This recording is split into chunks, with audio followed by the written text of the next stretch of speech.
Firing incomplete, intended for Gregoire. And you can see the front four of this Lano defense really influenced that play and forced a quick out pass by Emerson Peterkin. And that's the pass rush and the coverage working in unison right there. We saw the D-line pretty much broke free almost. Good job by Peterkin of getting free, getting out of the pocket, but he didn't have anyone to throw to. Obviously, he got that ball over to Gregoire, but he was covered on that play. Clock is rolling. Champlain going for a field goal from the 17.5-yard line. Tetreault will have the kick on his foot. And this year, so far, 1-3 from field goals. They've had issues, the hole. The kick operation is wide right. And that has been the bane of the Cavaliers' ulcers on special teams this year. And again, they have to figure out how to get that down. And that is 3 lost points, Brent, that could come big at the conclusion of this game from the scoreline department. Yeah, there's one part where, one phase of the game, I should say, pardon me, where the Cavaliers are not clicking so far in this early portion of the season. It has been on special teams. 1 for 3 coming into this game, now making 1 for 4 for field goal case. We saw week 1, 2 missed field goals. We saw last week the opening kickoff was fumbled, and now here another missed field goal. Special teams has been a problem so far for the Cavs this season. They're going to have to correct that if they want to go as far as they think they can in the playoffs. From the 35 is where they'll begin this next drive. They have 3 and out last drive on the opening possession of the game for Lano. Pistol formation. Here's a handoff up into the teeth and getting some grind yards, and now more.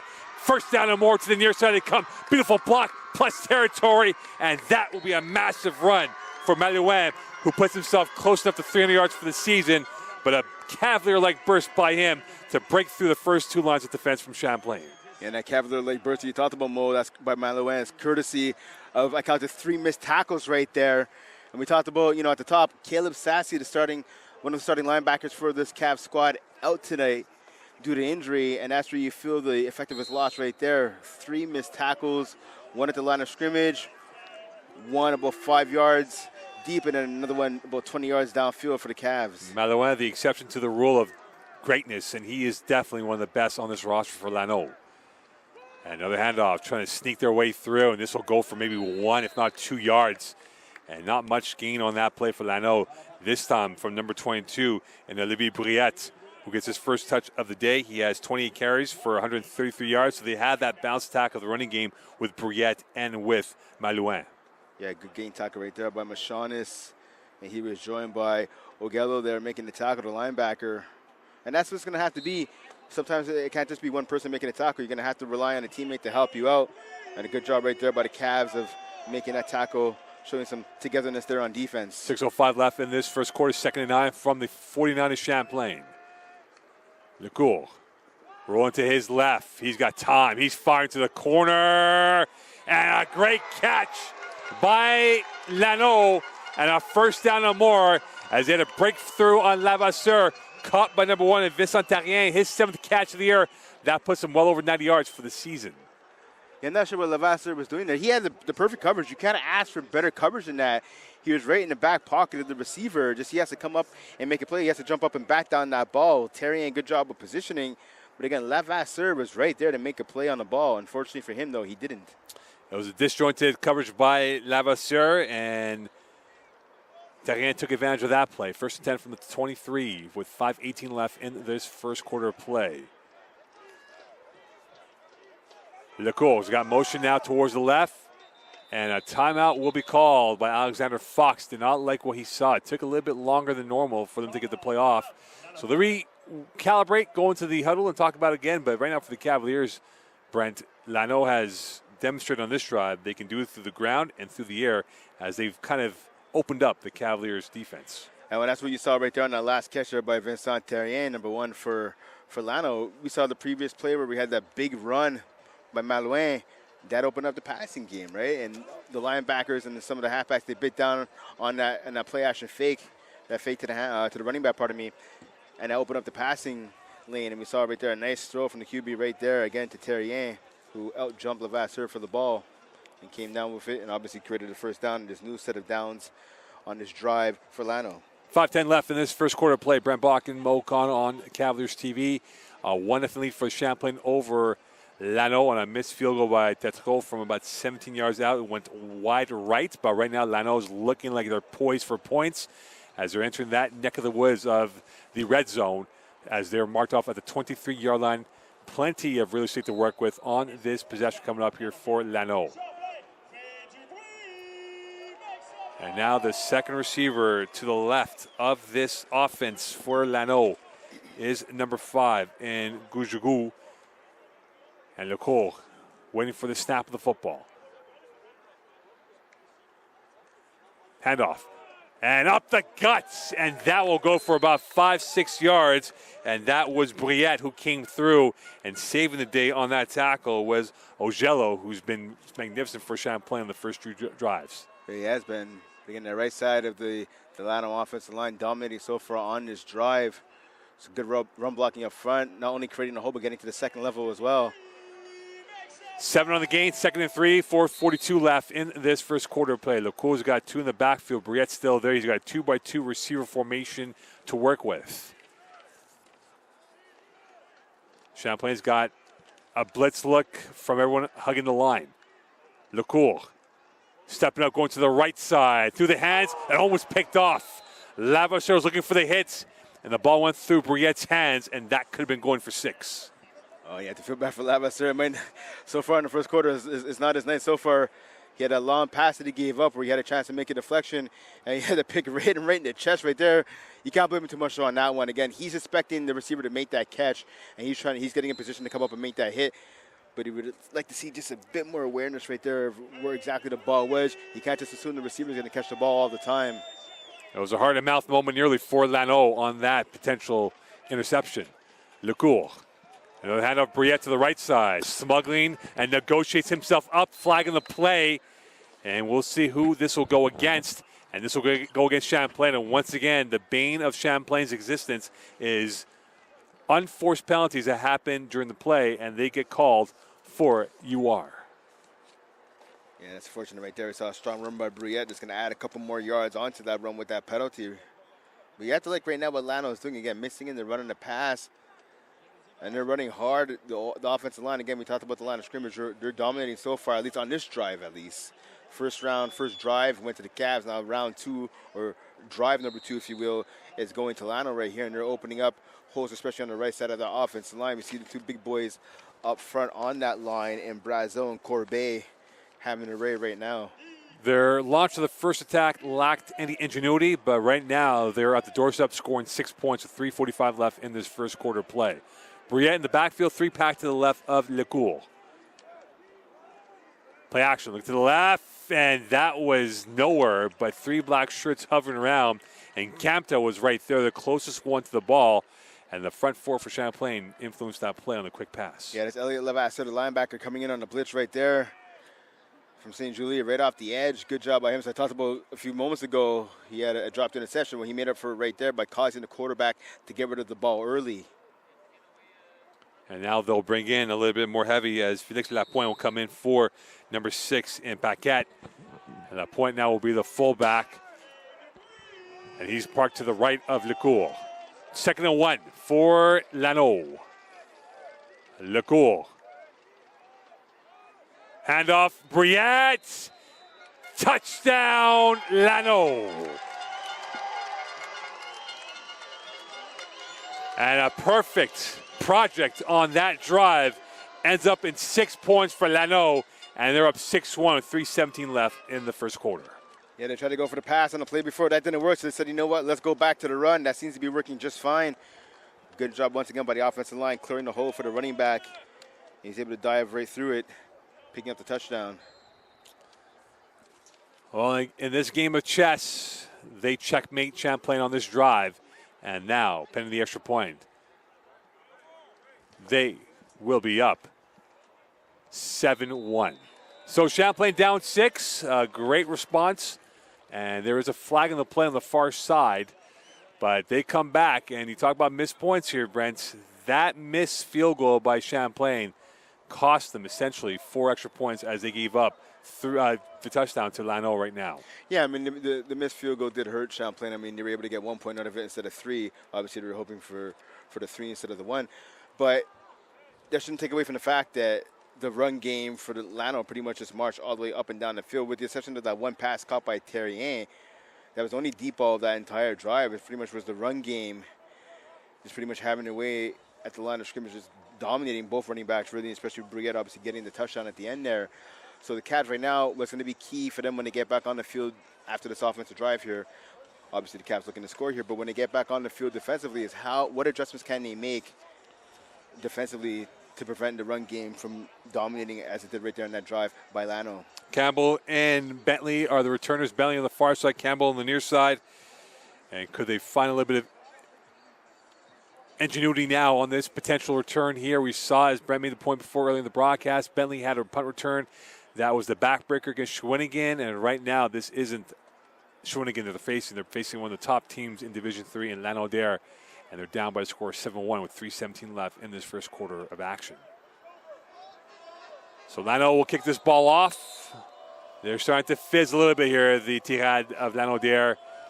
They've never lost Champlain at Seaway, and they will remain that record intact. Here is Bentley coming to the near side. He's got a hole. Bentley steamrolling his way through. Afterburners onto the far side. One-man beat towards the sideline. He does, and he stops, and he gets tackled at the 45-yard line. And Champlain will get great real estate once again, the second drive inside the 45-yard line of the Tirade side. Yeah, we said that punt return by Trey Bentley last week almost ran that one, back to the house right there. It's a good job by the blocking up front. So we saw a 47-yard punt return for TD last week. We said a more than a 50-yard return right there by Bentley. So good job by him setting up this offense with their best position of the game. At least on this drive, at least their best position so far on this drive. So let's see if they can capitalize on it right here. Again, special teams, we talked about a lot last week of one step forward, two steps back. That was one big step forward right there. So let's see now again if the Cavs can capitalize on this momentum. Handoff. And here comes the run towards the right side. This time it is Tashawn Gordon who gets the carry, and he gets a couple yards on that play. And for Tashawn Gordon coming into the game, 17 carries for 135, no touchdowns. When you think about it right now, Brent, from the running back position alone, they have no Russian TDs except for Emerson Peterkin, who has 3 to his name. Yes, exactly. And I mean, again, we have some young running backs on the squad. Matthew LaRose is a coach now. Unfortunately, he's not one of the running backs. Neither is Shamar Parker. 2 key running backs over the last couple of seasons for Champlain. Early movements right by Lano as they try to time up that blitz. And the culprit on that play is Isaac Mawan, who Alex Vander Fox spoke highly of and said this is a stud for our linebacking core. He's the heart and soul of this defense. And unfortunately, that time had a little blush of a moment going offside. Yes, he went offside, so it goes from 2nd and 7 now to 2nd and 2. With 2:02 left in this first quarter play. Yeah, a bunch of twos right there. So, yeah, 2nd and 2 right now for this Cavs offense. So, again, that opens up the playbook here. You don't have to necessarily go to the pass. You can stick with the run right here. Getting to your point, though, I'll finish my thought after this play. Peterkin, broken play. He's going to take off to the left side. And he is able to create space and have enough for a first down. And you talk about keeping the fizz in the bottle. That time, Lano could not keep the fizz in the bottle. And there's a holding call going against Champlain. Yeah, I was going to say that play looked disjointed from the start, but Emerson Peterkin using his athleticism to bail Champlain out of it. But unfortunately, the penalty there for holding is going to push Champlain back 10 yards. So now it goes from being 2nd and 2 to 2nd and 12 now for this Cavaliers offense. Solano gets a +5 on the penalty call after going offside. They get back 5 yards. Yeah, that's exactly it. But it's to finish the point you brought up earlier, Mo, about this run game. Again, we have 2 young running backs here in Tishawn Gordon and Jaden Ralph. Actually, we may as well say 4, really. Aaron Keese and Tyler Sauvé. We saw a lot of great things out of this run game last week, especially in the second half by the Cavs. So they're obviously looking for some of that matchup to roll out into the first half of this game, because the run game is going to be key for the Cavs. They're at their best when they're missing in the run and the pass. Peterkin, he will take off, and he will now make his way into the teeth of the defense, and he's brought down by the defensive player in Dufal, and this will bring up a 3rd and long coming up for the Cavaliers with 1:08 left in this first quarter play. Yeah, looks like it's going to probably be about 3rd and about 7, maybe 8 here. Again, it's a good run there by Peterkin, at least get some, 3rd and 7 to get some yardage back. But again, you want to see him tuck that ball in a little closer. He's carrying it too loose, and he's also carrying it on his inside arm. He's running to his left. That ball has to be in his left arm. 37 from the 42. Could Peterkin be the key to this drive now and try and keep it alive with his legs? Pressure again, and he evades the 3. He evades the 4th. He's got space down the near side. Peterkin running, and he goes out of bounds, and this might be a late hit. And there's no foul on that, no call on that for extra hit as Brisson came in and hit him. And Noah Roy is explaining, look where the mark was on where he got tackled, and Roy is not happy about that at all. No, there definitely should have been a flag there for sure, 100%. He was, well, I guess 3-4 yards out of bounds by the time he was tackled by the defender right there. It should have been a flag, an extra 15 yards there, but unfortunately for the Cavs, there's going to be no call there. We'll see on the timeout, I believe, is going to be called right Injured here. player for the Tirade, and is, of course, Danick Pilon, their star player on this defense, number 54. And you talk about that runaway train. Emerson Peterkin using the trickery and magic that he has, that he grew up in the LaSalle days against Lano, who did not know how to stop that. They were all bamboozled by his legs and how he was able to evade the 3-wave men that came through, and then the 4th guy, and he got himself about an extra 10, 15 yards on that play. Thank you, job by him. He wanted to pass. He saw there was nothing open. He just took off with his legs. And that's the dual threat ability that Peterkin brings to this offense. He has a strong arm. He can make all the throws. But, again, he's able to create some damage on the ground with his legs as well. And now with that, a 1st and 10 from the 16. Again, Champlain a little bit perplexed on the non-call on the hit happening literally 5 yards out of bounds on the blue side of the turf. Is where Peterkin got hit by Brisson. So now they'll have the ball with the clock rolling. This could be the last play of the first quarter, pending a penalty if there is one. Emerson Peterkin showing the guile and showing that he can be a flair merchant for this Cavalier offense. Sauvé is in the backfield along with Gordon, a 2-by-2 receiver look. Gregoire is the second receiver to the left of the formation. So and whistle and a flag and a bit of miscommunication here for the Cavaliers as they are looking like they caused the penalty on that play. It might either be a procedure or delay a game. And it is going to be illegal procedure, false start. So they'll move back 5. And you can't end the quarter on a penalty, so there'll be one untimed down. And again, the power play of the receiving formation is to the right. Bentley occupying the width on the far right. Edgehill is the second receiver to that side. Peterkin going to the left. Open man, Gregoire. Touchdown. The arts and crafts on display, using that to their advantage. Champlain now tied up at 7-7. I talked earlier on a long play that Elliot Levasseur gave up. I'm not sure what he was doing in coverage. I have to ask, it's the same thing. Felix Antoine Corder, number 28, the cornerback. One-on-one coverage, there's obviously man coverage on the outside there. He just stopped pretty much. He let Gregoire run right by him. Gregoire was open by about 5, 6, 7, maybe even 8 yards right there. Not sure what the defensive back was doing, but that's great for the Cavaliers. Able to get that touchdown now, and they have a chance to get a 1-point lead with the extra point. And again, we talk about the kicking game here. It has not been the smoothest ride along the 132. And that is good from Bustos Castro. But again, he's had his hiccups too on the extra points kicking the ball. So at the end of the one, Champlain 8, Lano 7. Round 1 goes to Champlain on the scorecard. But in terms of the overall picture here, Brent, the tail of the tape of the first quarter, who won the momentum battle going towards round number 2? Well, I'd say, I mean, if you're looking at the run game, you have to give it to Lano, right? Lano had several big plays on the ground by both of the running backs, Malouin and obviously Brouillette, both picking up tons of yardage at a time, and obviously Brouillette getting the last blow, if you will, by getting into the end zone. But if you want to look at the passing game, I mean, there's no doubt, by any stretch of imagination, it has to go to the Cavs, right? I mean, Emerson Peterkin, when the receiver's able to get open, he's able to make some big throws downfield, and there was no bigger than that touchdown pass right there to Gregoire. But what the Cavaliers are doing, though, is they are missing in the run with the pass more effectively. We talked about earlier in that scoring drive by Lano, they were missing in the run and the pass, but they went pretty much all run to get into the end zone. The Cavaliers did the opposite. They mixed in the run a little bit with Gordon and a lot with Peterkin. And then when Peterkin decided to keep the ball and the receivers were getting open downfield, he threw that nice pass right there to Gregoire, who just, again, blew by the coverage of Cordair and got into the end zone.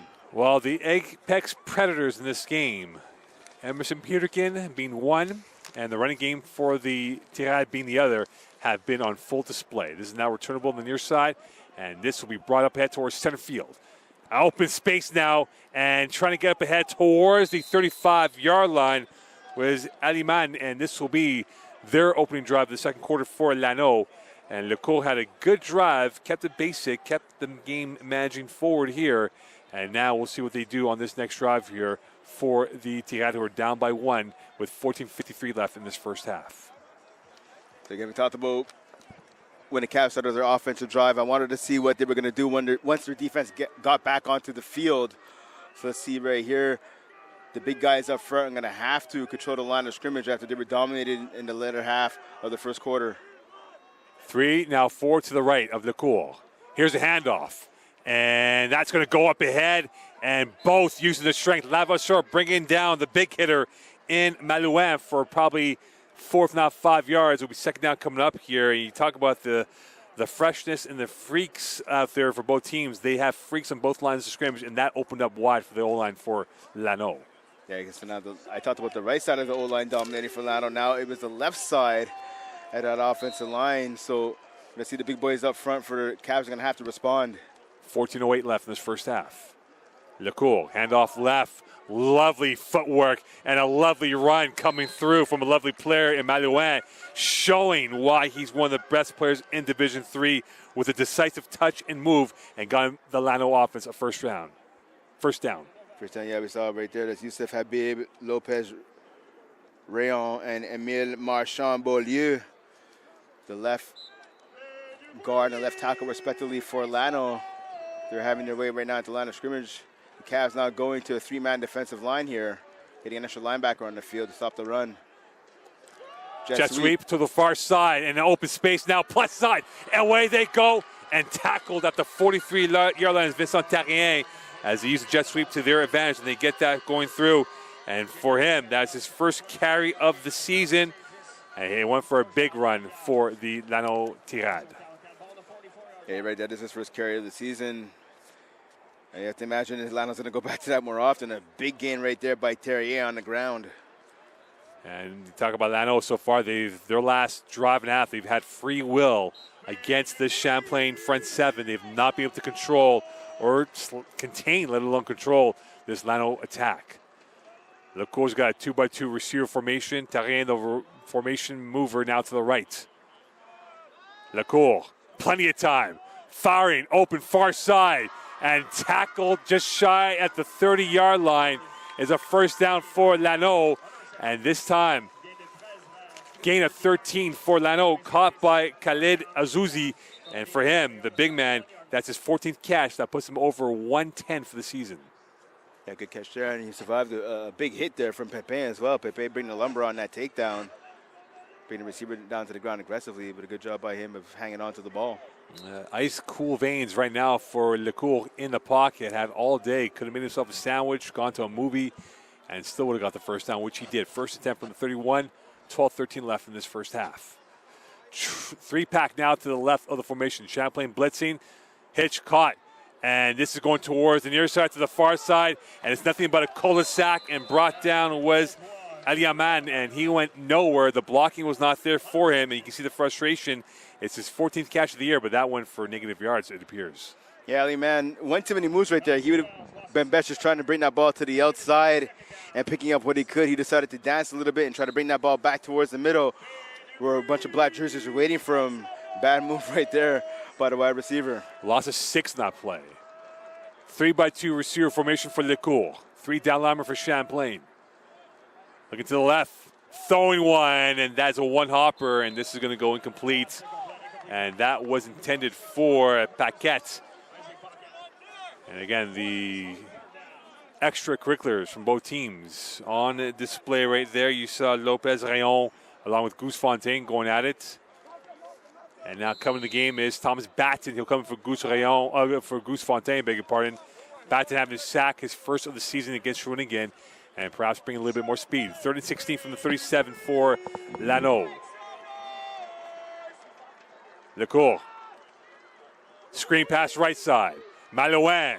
And he is going to continue to go through.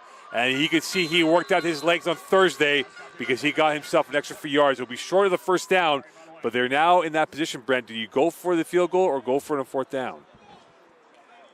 I'd go for the field goal because you want to, play the field position game. I mean, even if you miss, 4th and 6 is too long to go for the first down here. I try and kick the field goal and have trust in my defense right here if I was Lano. But again, we saw missed tackling on a touchdown drive earlier by by the Cavs defense. We saw some bad tackling right there. Luckily, though, Lano was able to get the first down. So a number of missed tackles on that screen. Duquette is 2 for 2 for the season. He is marked off at his 34. High snap and a whistle, and this will be against Lano. And that would have been 2 for 3 because it hit the upright. But again, they'll move it back and make it 5 yards difficult, and because of that, I think it's going to be a punt right here. They're going to bring out the punt team and play the field position. Brent, do you agree with that? I guess they realize for Duquette, that's his probably line of demarcation of the max of where he can kick it for a field goal. Well, 100%. I mean, you're going to have there's no choice but to agree with that. I mean, we saw right there on that kick, Duquette missed it. He tried his best, but he hit the upright that you talked about, right? You can hear the ping from here in our broadcast area. So playing the field position here, punting the ball to the Cavs. Obviously right here, if you're Lano, you want to get the punt off and pin the Cavs back within their own 5-yard line. We have to see if that's going to be the case right here. And the Cavs are going to have to call a timeout. One too many men on the field as Hospi tried to run off. And in fact, they used injury method to stop the clock. Smart. And that was number 23 and Nicolas Cardinal because Trey Bentley was late to the scene. Hawksby tried getting off and got it out now. He's okay. By the miracle of Seaway 3 is okay now. It looked like he got shot in the calf. And, the Oscars are in March, and he might be in that short list of nominees for best embellishment on calf muscle. He has my vote right there, I'll tell you that. Good job at Cardinal. They're smart. See, and that's some football awareness right there. That's some smart awareness, smart player right there. You don't have to waste a timeout. I'll say quote unquote fake an injury. Or throw a punch like Trent Williams, but that's another story for another day, for being smart out there. But again, with 10:23 left in this first half, Bentley's out there along with Campbell, who's on the near side, and they will punt this ball into the St-Lambert skyline. As you can see in the background, the downtown core is in the shot that you will see on this punt coming up here for Lano if they do punt it. That's a high snap. And a fake, and now they get it off, and that is what you call ingenuity at its finest. And returnable for Campbell as he's inside the 2, and he will go out at the 3. And right there was a moment of glory that ends up being a moment of chaos for Champlain as they could have had better field position. But that punt was cool ice veins coming from Salvas. And Champlain will be in their neck of the woods of the 5-yard line. I don't know if I'd say that was cool in veins of ice, if you will, by the punter. I want to say but by the upbacks there, that's some good blocking by them because the second person in was tied up by 2 blockers. Didn't have a chance to – I don't think he even realized that the punt was almost blocked right there. I call that creative repertoire. Okay, fair enough. Repertoire was able to evade the rush and then put the ball away. He could have ran it too, and could have seen what happened there. Sauve's in the backfield, and Luca De La Sella is in at quarterback. Here's a handoff to Sauve, and he is taken out by the Green Army, led by number 33 and Mawan, who's had a great game. Mawan has been a guy who's led the team in many categories, and that's another tackle for him that puts him over 12 for the season. Yeah, Mawan's a guy you're going to probably be seeing play at the next level next year, I believe, actually. I think this is his last year with Lano. But again, see now with Sauve in the game. Sauve 6 carries, 68 yards, rushing last week. Want to see him to get the ball often in this game. And Sauve trying to pirouette through the green storm of bodies. That front sim for Lano has controlled the narrative of the line of scrimmage. And they're pinning Champlain deep. De La Salle is still at quarterback. Peterkin looking for the signal from the OC. And they will bring in Peterkin now for De La Salle, who goes off on this play coming up for the Cavaliers. Yeah, Peterkin, I believe there's an injured. No. Yeah, And there is an injured player, Cavalier. So that gives Champlain and Lano an unofficial timeout here to reassess what you can do on this position. But again, there's not many options on the menu of play card sheets of what you can do when it's 3rd and 6 from the 9. And if you are the Cavaliers, Brent, you keep it conservative knowing that you're nursing a 1-point lead. And if you're Lano, do you maybe roll the dice and send a blitz to Peterkin? But Peterkin has broken the blitz many times. I was just going to say that. See, I wouldn't send a blitz right here. I wouldn't send a blitz exactly for what you just mentioned, Mo. Peterkin has avoided the pressure. He's looked like brought Purdy in the pocket. He's able to avoid the pressure and get out and make some plays. But obviously Peterkin's using his legs a bit more than Purdy would. So if you're Lano right here, you stay in your base defense. I'd put a spy, actually. You have some aggressive linebackers. I'd put a spy on Peterkin to make sure he doesn't take off and break contain and pick up the first down with his legs. And it's Tyler Sauve, the injured player. I was going to say, I'm glad that they handed him the ball. He didn't pick up the first down on his runs, but he's a tone setter offensively. I talked about last week what he did. He averaged over 10 yards, a clip, 10 carries for 68 yards last week in Champlain's win. So he's a player. Hopefully he's going to be okay to continue in this one. He's getting out the field on his own power. Maybe he's just going to take a break here for a minute. Hopefully he'll be able to continue. But getting back to what Champlain's going to do here on 3rd down, obviously you expect a pass, but don't be surprised if you see Peterkin tuck and run. Peterkin.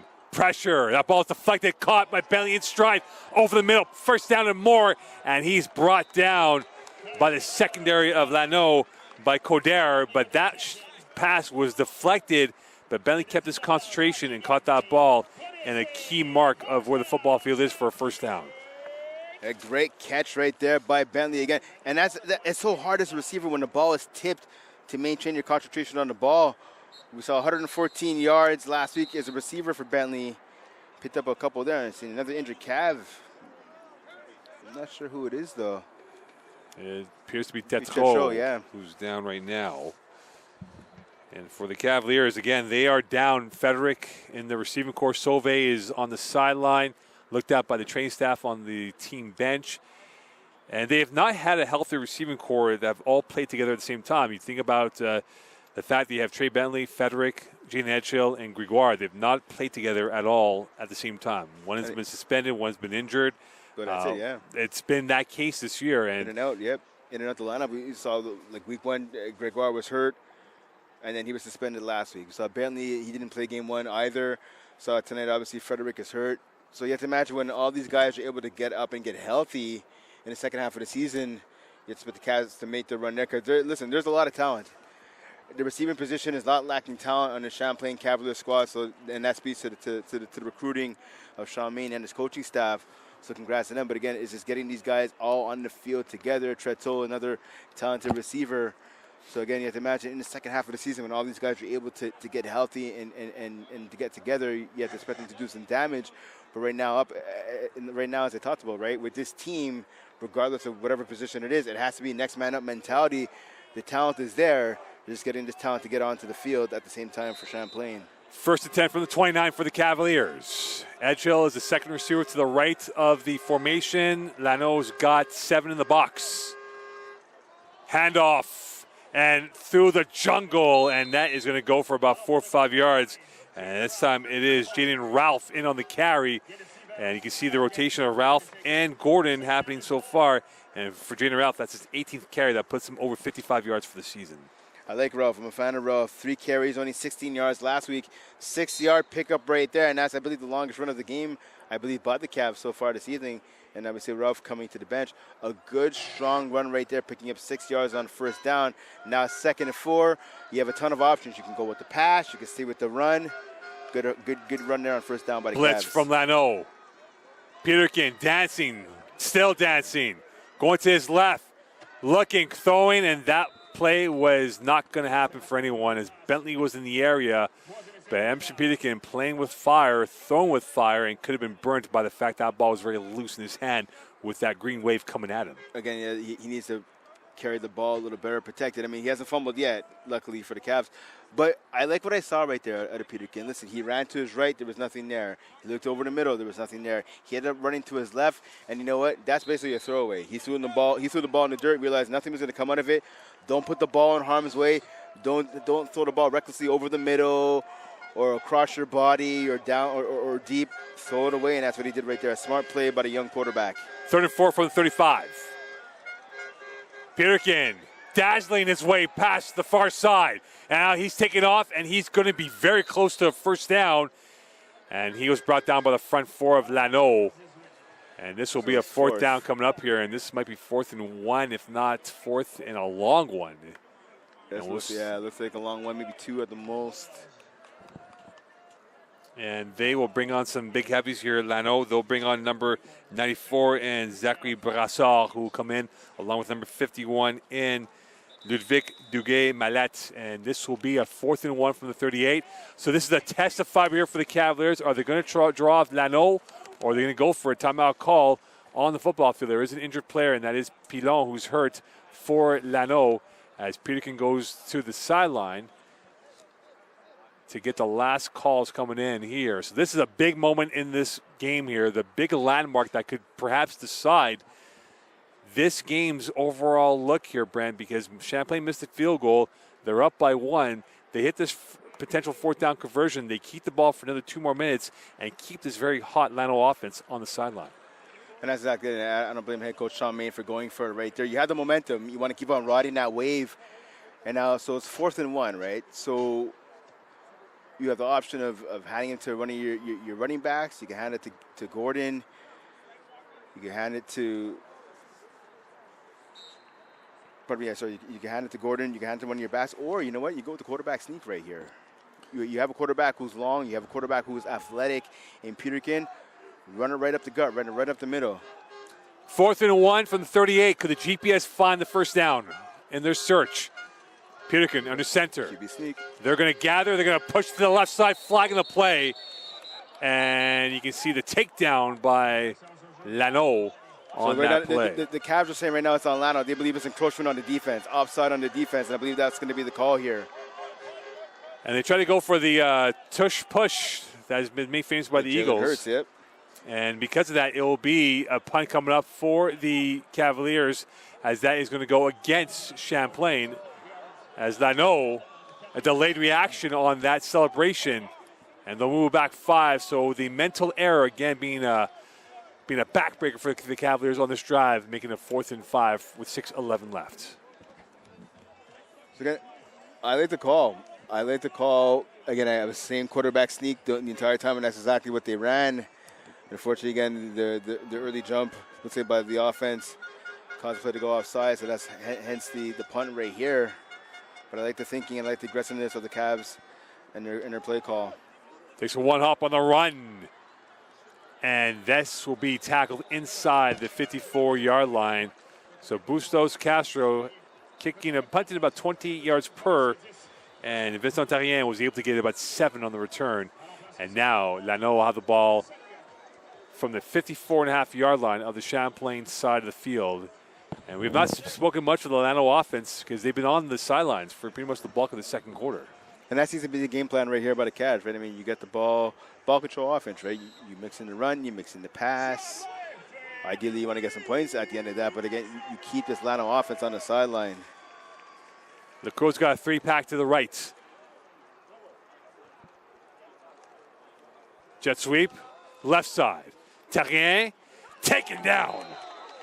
And flying like a missile and blowing up that play was Philippe Olivier Pepin, and he gets in on the tackle, and he read that play, diagnosed it, and took it out. And that is his 21st tackle of the season. Yeah, Pepe coming in there like a knife through butter.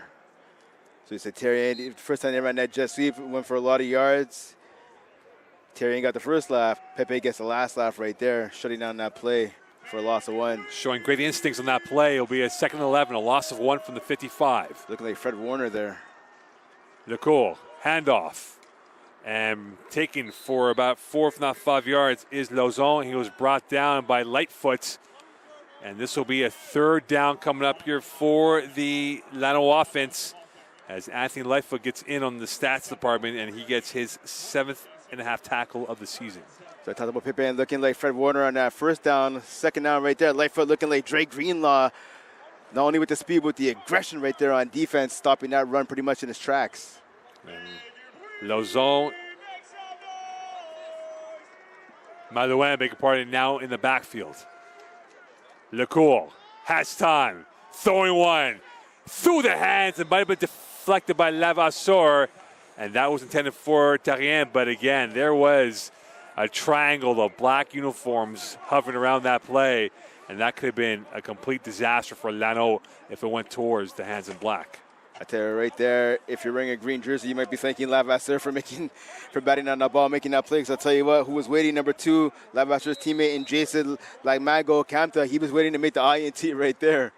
You see the frustration in his body language after that play. 4:05 left, so it'll be a 3 and out for Lano. Bentley is now loitering at his 15, almost blocked, and now this will take a one-hop off the deflection of Lano. Bentley gets it, trying to dazzle his way through, and he might have gotten a couple of yards in that play. So Lano's team's doing a good job containing the missile of Trey Bentley. Yeah, great coverage right there by the Lano kick coverage unit, pardon me.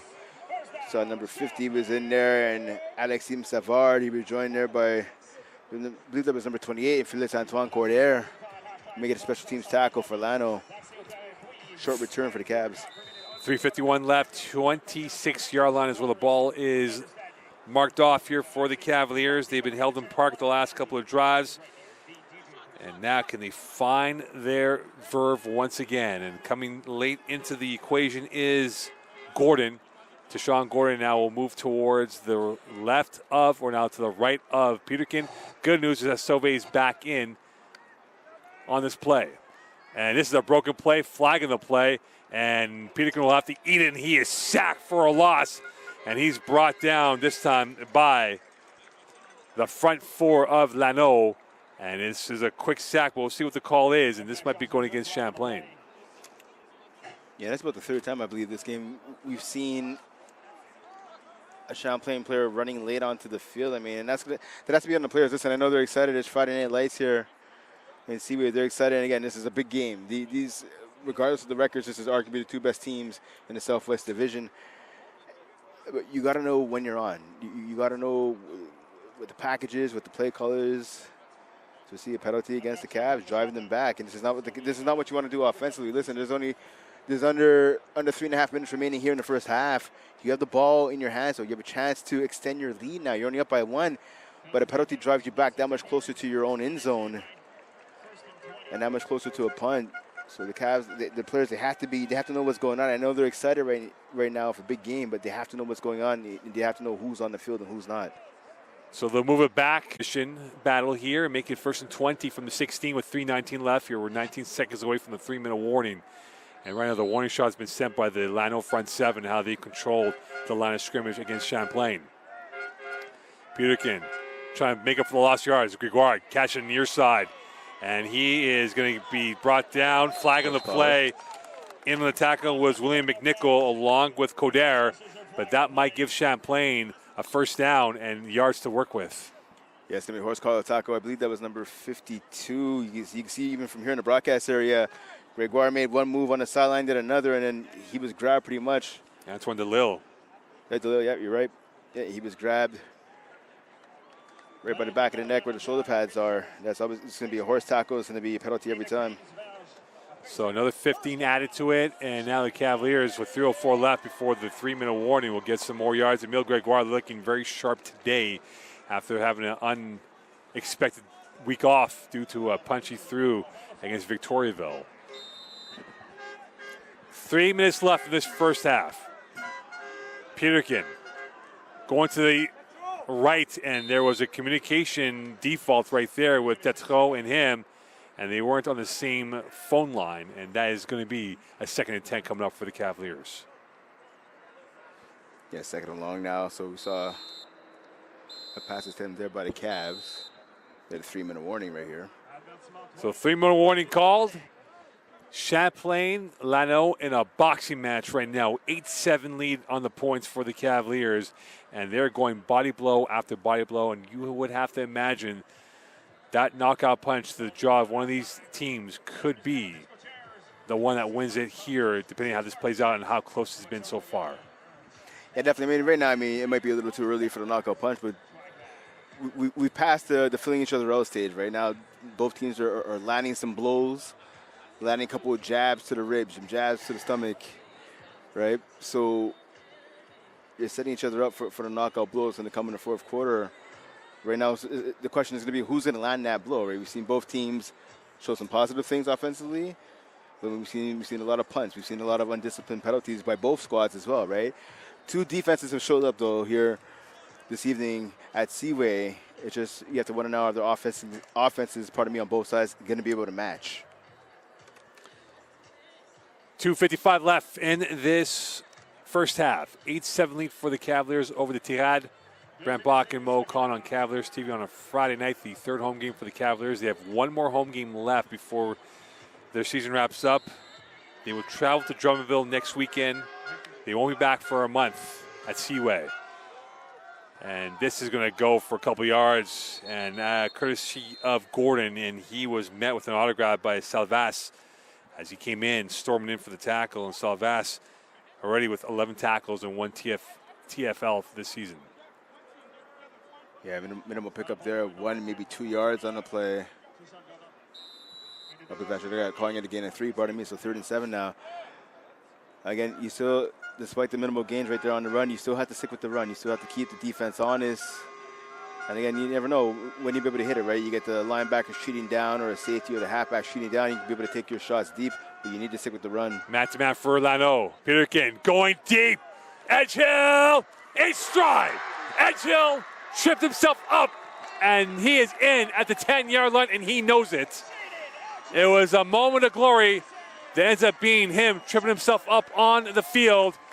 But nonetheless, though, a first down on a third down conversion on the Cavaliers' part once again. Beautiful deep ball by Peterkin, and that's what you want to see right there out of your quarterback. Yeah, he can scramble, he can make the intermediate and the short passes, but you want to see him air it out, and he did exactly that right there. So unfortunately, the Edgehill tripped himself up for getting into the end zone. But again, it's a beautiful ball by the quarterback. You can't ask for anything more than that. And now the Cavs have a chance to score. Let's see if they can capitalize. Could the Cavaliers break down the door and score 7? 2:02 left in this first half. Trips left for Peterkin. Going to the right, firing a pass in traffic. Well defended, late hits. But well defended by Lano and by Boutte, who came in using his Inspector Gadget arm to take away the ball on the left shoulder of Gregoire. Yeah, Gregoire right there is pretty much in double, almost triple coverage right there. But Peterkin not afraid to make that throw, putting the ball up where only his receiver can get to it. But the DB had other idea, jumping up and batting that ball down. Bit of a 50-50 ball right there. The question is, does the Cavaliers trust their field goal kicking team if they don't hit the touchdown? And this might be 4-down territory. A touchdown would be a nice gloss to the scoreline for the Cavaliers, up by 1. 1:55 left here. Lano's defense come up with a stop against Peterkin in the attack.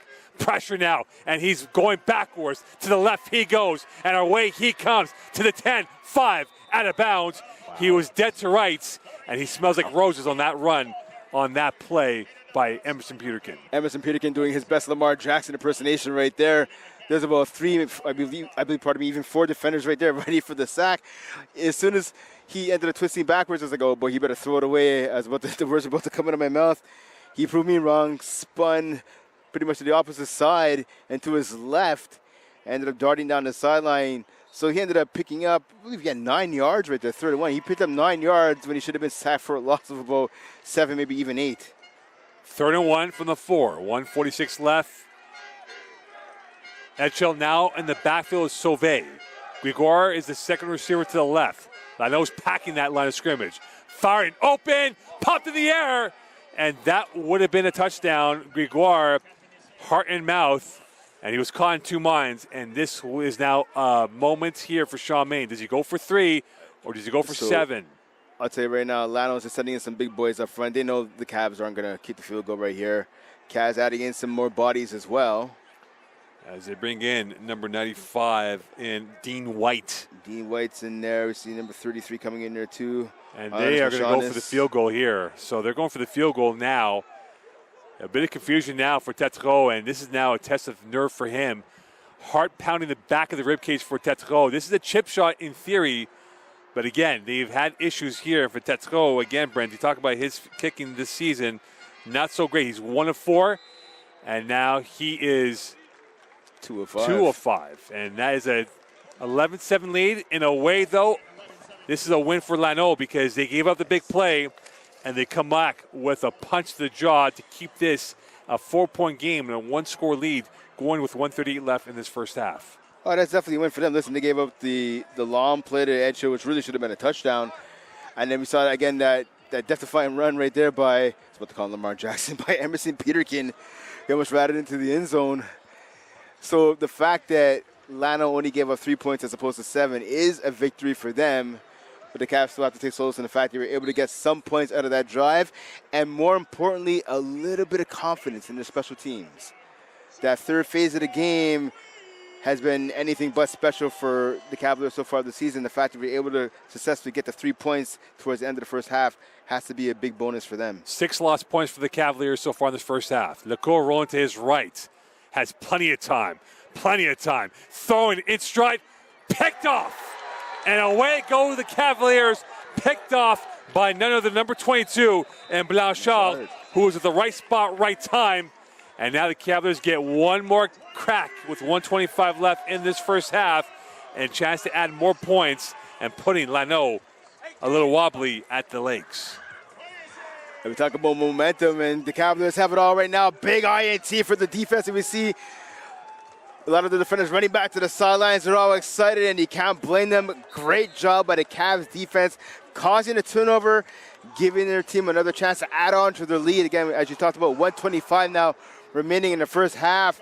Special teams, they've woken up, and now the defense has woken up once more. Let's see if the offense could do the same. Could the high-octane effort of Emerson Peterkin come up big with 1:25 left? 11-7 lead for the Cavaliers. Peterkin stepping up, firing, open, Edgehill, one hopper, and he was probably a couple of centimeters away from catching that ball, but came up a little short on that play. 2nd and 10 coming up for the Cavaliers. I don't blame Peterkin for throwing the ball right there. Edgehill was open, but I'll tell you what, if Peterkin would have tucked that ball and ran, he would have had at least 15, maybe even 20 yards of just nothing but green all to himself. But right now, all he's seen is green coming at him in the form of the Lano front 7. And again, you have to think about how he's able to mask the Champlain front 5. They've not been able to hold their blocks yet. And Lano, big partner, has really blown up some of the play opportunities for Peterkin in this offense. 2nd and 10. Blitz from the near side. Peterkin will not get away from that, and he slammed to the ground. Brought down this time by Salvas. It'll be a 3rd and 10 coming up. Yeah, right now, I'll tell you what, the right tackle for the Cavs, he needs some help. That's Katarina there on the right-hand side. He just needs some help. He's trying his best, but he's just getting beat off the snap right away by the rush end. And again, talk about this front 7. They have over 10 sacks for the year. A minute left, 3rd and 10 from the 52. Peterkin, low snap, has time. Over the middle, and dropped by Bentley. He put the eye of the needle through not one but 2 Lano players, and Bentley caught in 2 minds as he froze in that moment, and now a punt coming up for the Cavaliers. So Lano will get off the field without any damage done to their defense. I'll tell you exactly what happened right there. Bentley thought that number 33, the middle linebacker, Isaac Mon, was going to come up with the pass deflection or the INT, so he kind of stopped his route for a second. And that moment of hesitation caused him to drop the ball. Again, he thought the defender was going to make a play on the ball. And Antoine DeLille was also in the area, and now Vincent Terrien is loitering at his own 16-yard line. And Boutros Castro, he's had problems punting the ball. Only 28 yards of a punt. This is a high snap, and he will get it off. And this is going to be a low punt. Terrien somehow got that through. Batted in on the tackle. And this will be a penalty, it appears, going against Champlain by the reaction of the coaching staff on the near sidelines. Yeah, I think the returner got hit right in the head. Either he grabbed his face mask or there was a helmet-to-helmet hit. So otherwise, it's going to be a free 15 yards here for Lano. Less than 40 seconds remaining in the first half. And that's a penalty, if you remember the Cavs, you just simply cannot take. Yeah, I understand. You got the INT and nothing came out of it. You went quick 3 and out. You give the ball back to your opponents. Oh, it's actually going to be against Lano. Against Lano, but the bad news is Thomas Batson going to the sideline with his right shoulder. He initiated the contact on Terrien, and he came out in pain. And now with 38.1 left, this will be Champlain trying to pin Lano deep from the 25. Lecourt has been calm, cool, and collected in this first half. Down by 4. Could they pull off a late momentum swing here and get points with 38 seconds left in this first half? Handoff through the middle. And a beautiful move and run right there for about 8 yards. And that is a run of about 8 carried by Malouin. You get to see he's just gliding in the air and not having his feet touch the ground per carry that he's had. 30 seconds left. 2nd and 1. And now Lecourt. And it appears that the resignation is apparent that they are going to play the downs and not try to go for the points. And another big run right there. More than enough for a first down with 16 seconds left. And Malouin, again, the ball carrier, but there's no urgency from Lano to go for. I'll tell you what, this is a mistake with the way Lano's running the ball right now. I'd go with the play action right here. I'd fake the run and try and take a shot deep. It's a one-on-one coverage right here at the bottom on the outside. And it appears Alexander Fox will go into the half down by 4. Lecourt. Another draw play, and Malouin is twisting, and he might have gotten 1 on that play. And now there's 1 second left as Goose Fontaine in on the tackle as well. And this will be the last play here, and it appears the kneel down will come in for the traditional halftime effort for Lano and Champlain. 11-7 lead for the Cavaliers. Lecourt, and here's another handoff, and Malouin taken down by Lavasseur. And at the end of the first half, Champlain 11, Lanaudière 7. We're through 30 with 30 to go. Stay tuned here from Seaway 3. Could Champlain get win number 3, or Lano get themselves win number 3? Stay tuned on Cavaliers TV.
Welcome back here to Seaway 3 at halftime. Champlain 11, Lanaudière 7 on this Friday Night Football edition of Division 3 action.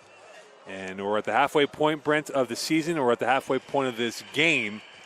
And now plenty of intrigue here, Brent. Starting off with Lanaudière, and there might be a roster alteration to their O-line, as it appears that number 58 for Lanaudière in Youssef Habib Lopez Rayon might be done for the day. Yeah, I had a chance to standing pretty much next to the sideline during the break, and he had a meltdown over something. He was punching and kicking the bench and the plastic protector that's around it. He's escorted back to the locker room by one of the coaches, and his shoulder patch is still here on the sideline, but he's left, so looks like he won't be returning, unfortunately, for Lano. Well, as the old saying is, Brembakken, Lopez Rayon has left the building. And with that, Bentley returned for about 7 yards as Champlain will get the ball at the 33-yard line to start off the second half here. Brent, quick point. What's the key for Champlain quickly before they get this first play in? I mean, I know they're starting right now on offense. This is going to be maintaining what they did so far in the first half, maintaining the run, maintaining the pass, putting in a heavy mix of both, and just taking the shots when they become available to them. First attempt for the Cavaliers. Here's a handoff to the left side. And right there to twist and turn on that defensive effort was Lemire, and he gets his first tackle of the day. Unfortunately for Deshaun Gordon, it went to nowhere. And switching sides to their defense. Obviously, listen, we talked about the Cavs defense last week, stepping up in their W. 3 sacks, 2 INTs. They're missing the sacks. They're getting some pressure, but they do have a turnover. Blanchard with the INT towards the end of the first half, and listen, their defense. Right now, they're holding the best offense in the Southwest Division. Lano's coming to the game scoring 92 points, better than anybody else. Right now, they only have 7. Peterkin, he runs into his own man, and he is sacked. Brought down by Gangrene, and he's brought by Lemire and his teammates. And that play was disaster from start to finish, and there was nothing he can do about it. No, nothing he can do. He bumped into the running back. So listen, that freestyle, that backyard, if you will, style of play by Peterkin, has worked out pretty much throughout the first half. But it's, obviously they came back to bite them right there on that play. So now 3rd and long. You have to imagine right here the Cavs. Obviously they want to try and pick up the first down, but if they can't, you got to pick up some yards and punt the back ball to Lanaudière. 13-18 left. 3rd and 17. Play action for Peterkin. Rolling to his right, pointing, directing traffic. He will take off, holding the ball like a loaf, and he got tackled by his own lineman, and a flag in the play, and he was brought down also by number 89 and Bourgoin, and this will be for who? It's going to be first down for the Cavs. I saw the official signal that the penalty is going against Lano.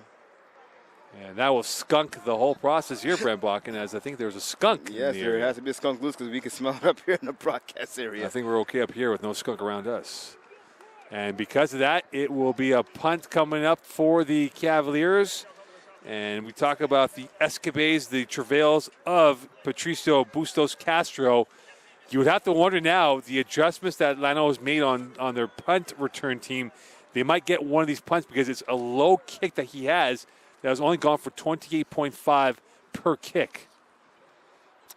And he is now at his 1. So will the Cavaliers give up the 2 and play the field position with 13 left in this third quarter? And they will. Yep, good call. So it is 11-9, 2-point lead, 1-score lead for the Cavaliers. And this brings a lot more of the jeopardy into this game here, Brent. And this is the first drive as they'll take the ball from the 35. And talk about Lecourt, he is a common presence as a quarterback, but it's so far been Bruyette and Malouin who's been the 1-2 bell cow in terms of how they've run the ball so far tonight. Yeah, definitely. Well, Lecourt, I mean, he's not necessarily the quarterback we thought would be starting. We thought it would be Thais Dulac coming to this game. Lecourt, 1 of 5 for 15 yards, 2 INTs. He's definitely been better this evening, but it is the ground game that has been the bread and butter of this Lano attack so far in this one. Here's a run. And this will go Malouin for maybe 1 or 2 as he had a rugby scrum effort added to that. And it feels like they're travel plans will be through the ground and not through the air, as they were a team that has definitely relied on the horses, but the air game has not been as evident for them yet. Yeah, Malouin and Briette have been the train, if you will, if you want to stay with traveling by the ground. They've been the locomotive of this offense. But we're going to have to see Leclerc at one point or another.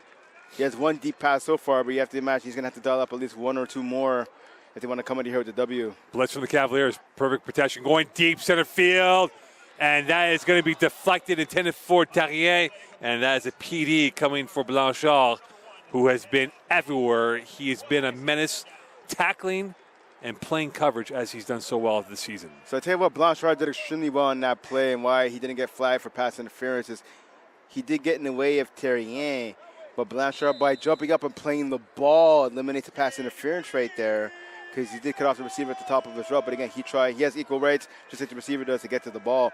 Good job there by Blanchard, the veteran defensive back. Batson in on the pass rush, and that was almost picked off, intended for Zuzi, and right there was Campta along with Lavasseur and Blanchard, and this will be a punt and a 3-and-out, a rather unorthodox 3-and-out for the Lanaudière attack, and they'll punt this ball away with 11:47 left. When I tell you what happened right there, so we talked about the effectiveness of the ground game for Lano. They pretty much went with the pass that entire drive, pretty much, and it came up. It didn't come up at all for them. It wasn't successful whatsoever. So hence the punt here by Lanaudière. So 4th down punt, 2 returners parked off at the 42-yard line. That is Trey Bentley on the far side, along with Michael Campbell, who's on the near side. You'd have to figure in this menu of options here, one of these teams might come up with a big play on special teams, and there's early movement on Lano, and they will move them back by 5. I think for Champlain, they wanted that punt to happen and have the redo because of the fact that Lano would be tired on the coverage of the punt. That's exactly it. Yeah, you want to have your coverage guys have to run down the length of the field to try to make the tackle attempt. Obviously, right there was no punt at all, so that penalty actually worked out in Lano's favor, although you have to imagine they will not have to give up 5 yards. So they move back 5, we 4th and 12, and the returners Campbell and Bentley, a big partner, are moving up 5 yards more. One hopper. Here is Campbell. And Campbell is trying to sneak his way through to the width. He goes east-west. He's still going west, flagging the play. He's brought down, and this will not be a fumble as Salvas, who's been phenomenal today for the Tirade attack. I thought he had a recovery on that play. So Tirade now will see if this penalty is against them with 11:04 left. And this will be a hold going against Champlain. So they will move it back 10. And so Champlain will start off at the 40-yard line or so on this drive coming up here, their second drive of the third quarter. It lacked any significance of gain the first drive of this third quarter, but we'll see what they can do now. So what we saw basically is both offenses had their first chance here in the second half. Both offenses just pretty much moved the ball backwards. So let's see now it's Cavaliers' second chance now offensively. Let's see what they can do. Peterkin going through the traffic, and again, you'd have to wonder, and he took a shot as well from Salvas, if that was another broken play because it looked disjointed from the start, and it almost was disaster at the end as there was a bunch of green shirts around that football. See, and that's exactly it. I mean, and we've seen some disjointed plays by this Cavaliers offense, but it worked out for them for the most part in the first half. Peterkin was able to get out of harm's way and make a play with his legs or make a play with his arm. We've seen on back-to-back plays for offensively to end the first drive and now to start the second drive here for the Cavs. That has not been the case here. Could the pace and ability of Emerson Peterkin get this first down? Second and 10 from the 40. Play action again for Peterkin. Stepping up. He's going to his left. He goes to the middle, and like a bag of tricks, he bamboozles Lanaudière towards the third level and up ahead. He's twisting, he's turning, and he's tackled at the 54-yard line of Lano's side of the field. And again, it went from nothing to something, Brent, and it's a first down for the Cavaliers. Yeah, 14-yard right there, for Peterkin. Okay, he looked to try and get the pass off. There was nothing open, so he did what he did with his legs right there. And we talked about a little bit of disjointedness the last couple of plays for the Cavs, that had a chance to happen right there. But Peterkin just using his electric ability just to get open and get the ball to the open field and pick up more than enough for the first down for the Cavs. But you have to wonder right now, the Cavs receivers, they're having trouble, it appears, to gain separation from the defensive backs of Lano. Well, Peterkin's using his magic stuff so far. Handoff, Gordon to the right side. And Gordon will grind his way up for a couple yards. And again, that front seven for Lano has done a great job taking out the running backs, but they cannot stop the legs of Emerson Peterkin. It will be 2nd down and 8 coming up for the Cavaliers. Yes, exactly. They're giving Peterkin, that little extra second of light. So you see right now, substitution, Tyler Sauvé coming back onto the field now. And Sauvé, if you remember last week, he had a plethora of 10-yard runs in the second half to kill off Shawinigan.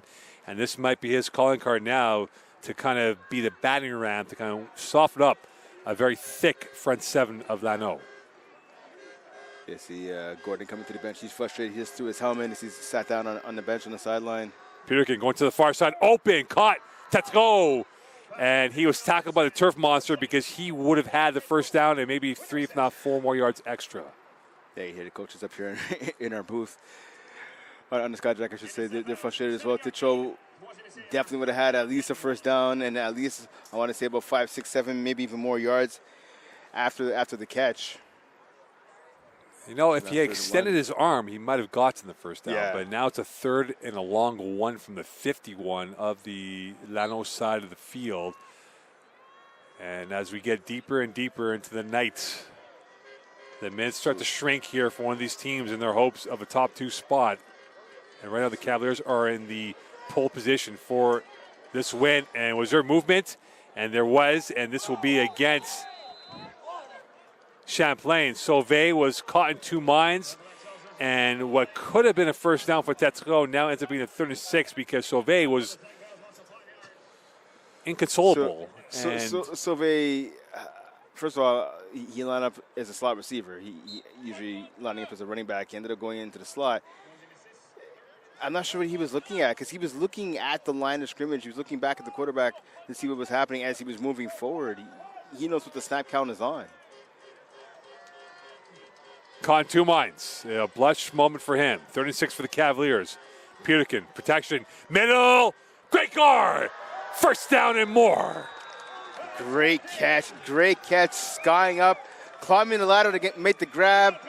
The ball was thrown behind the defensive back, and Gregoire not only caught the ball midair, but survived falling down to the turf. A great catch right there by the veteran receiver. Clinical on that play, and he's been the go-to player, the senior, with 7:13 left in this 3rd quarter, makes a big money down. Another 3rd down conversion for the Cavaliers offense. Yep. And now they get the ball deep inside the Lano territory. And this could be a moment of great significance for Lano, Brent, because if they do give up points, and they've been great on defense, if they give up a touchdown, it becomes a little bit tougher here because they're on the road, and we talk about points, and this being a 1-game match this year. That's exactly it. So to give up a touchdown here, it's going to be a 9-point lead for the Cavs. Peterkin going end zone, incomplete, intended for Tetsuko, and that ball had too much depth on that pass. As Champlain has their tails up, looking for 7 and not 3. Yeah, I like the idea there. I like the shot, just getting that pass just a little bit out of the reach of the intended receiver in Tetro. You like to see Peterkin just take a little bit of mustard off of that shot, off of that toss, but 2nd down now, another chance for the Cavs to have to pick up a first or take another shot at the end zone. You wonder if guys like Gordon and guys like Ralph can penetrate this front 7 to give Champlain other options. 6:22 left in this 3rd quarter. Peterkin's got time. Going to the left. Open. Bentley. Too easy. Using the arts and science on that play, Trey Bentley gets his 5th touchdown in the last 2 games, and now a 17-9 lead for the Cavaliers. Use art and science, and the Cavs offense using a little bit of math right there to extend their lead. As you talked about, 17-9 now. Bentley just burning his man in coverage, and that was too easy. Great throw right there by Peterkin, realizing his man was open. In Trey Bentley. Not sure where the coverage was on that. Bentley just using his speed to blow by his man. And again, the Cavaliers extending their lead now, taking a stranglehold on this contest. And the kick is good, and now it's an 18-9 lead, Brent. That's a two-score game, and Lano has no longer a hill, but a mountain to climb and to get back in this game. And for Lecourt, it might be on his right arm. That could be the pathway back in this game, because they have to abandon the element of caution now and try to soften up this Champlain pass defense with the air game. Yeah, Lecourt's going to have to make a play with his arm. I mean, listen, the run game is still working. If you're Lano, you don't want to give up the run completely, but you're going to have to start making some plays. And, of course, we're talking about Lecourt right now. He's going to have to make some plays with his arm to get his team back in the game. Champlain up 18-9, 6:16 left here in this third quarter for Alexander Fox. Can he get his players to outfox this Cavalier team down by 2 scores? And the return of Vincent Terrien, who's on the far side, along with Alia Mané, who's now on the near side of this return game. Tetreault will kick it off. 6:16 left in this third quarter. A haze has descended on South Shore, the moon in a haze right now.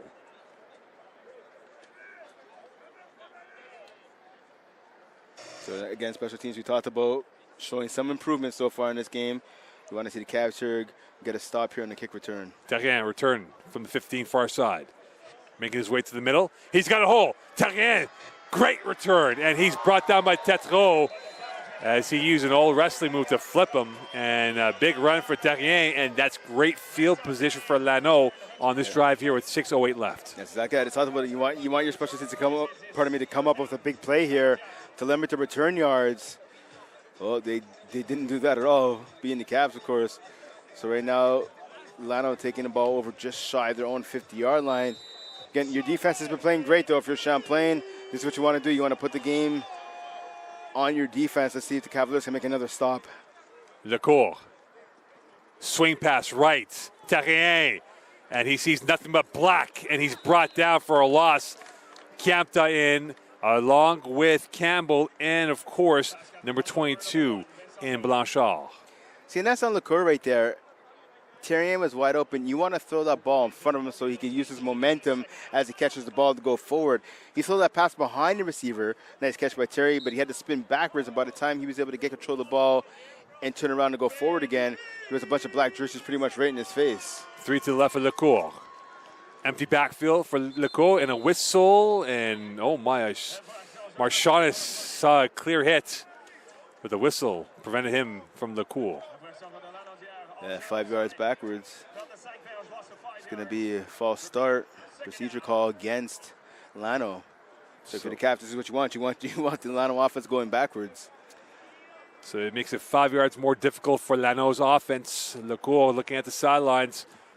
5:18 left here in this third quarter of play. 18-9 lead for the Cavaliers, who scored.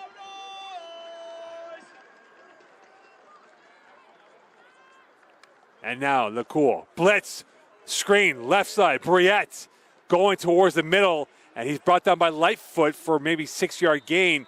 And again, Marchionnes had a clear hit towards Lecourt, but Lecourt using the coolness of his throw to get that ball out of his hand quickly. Yeah, cool under pressure right there was Lecourt.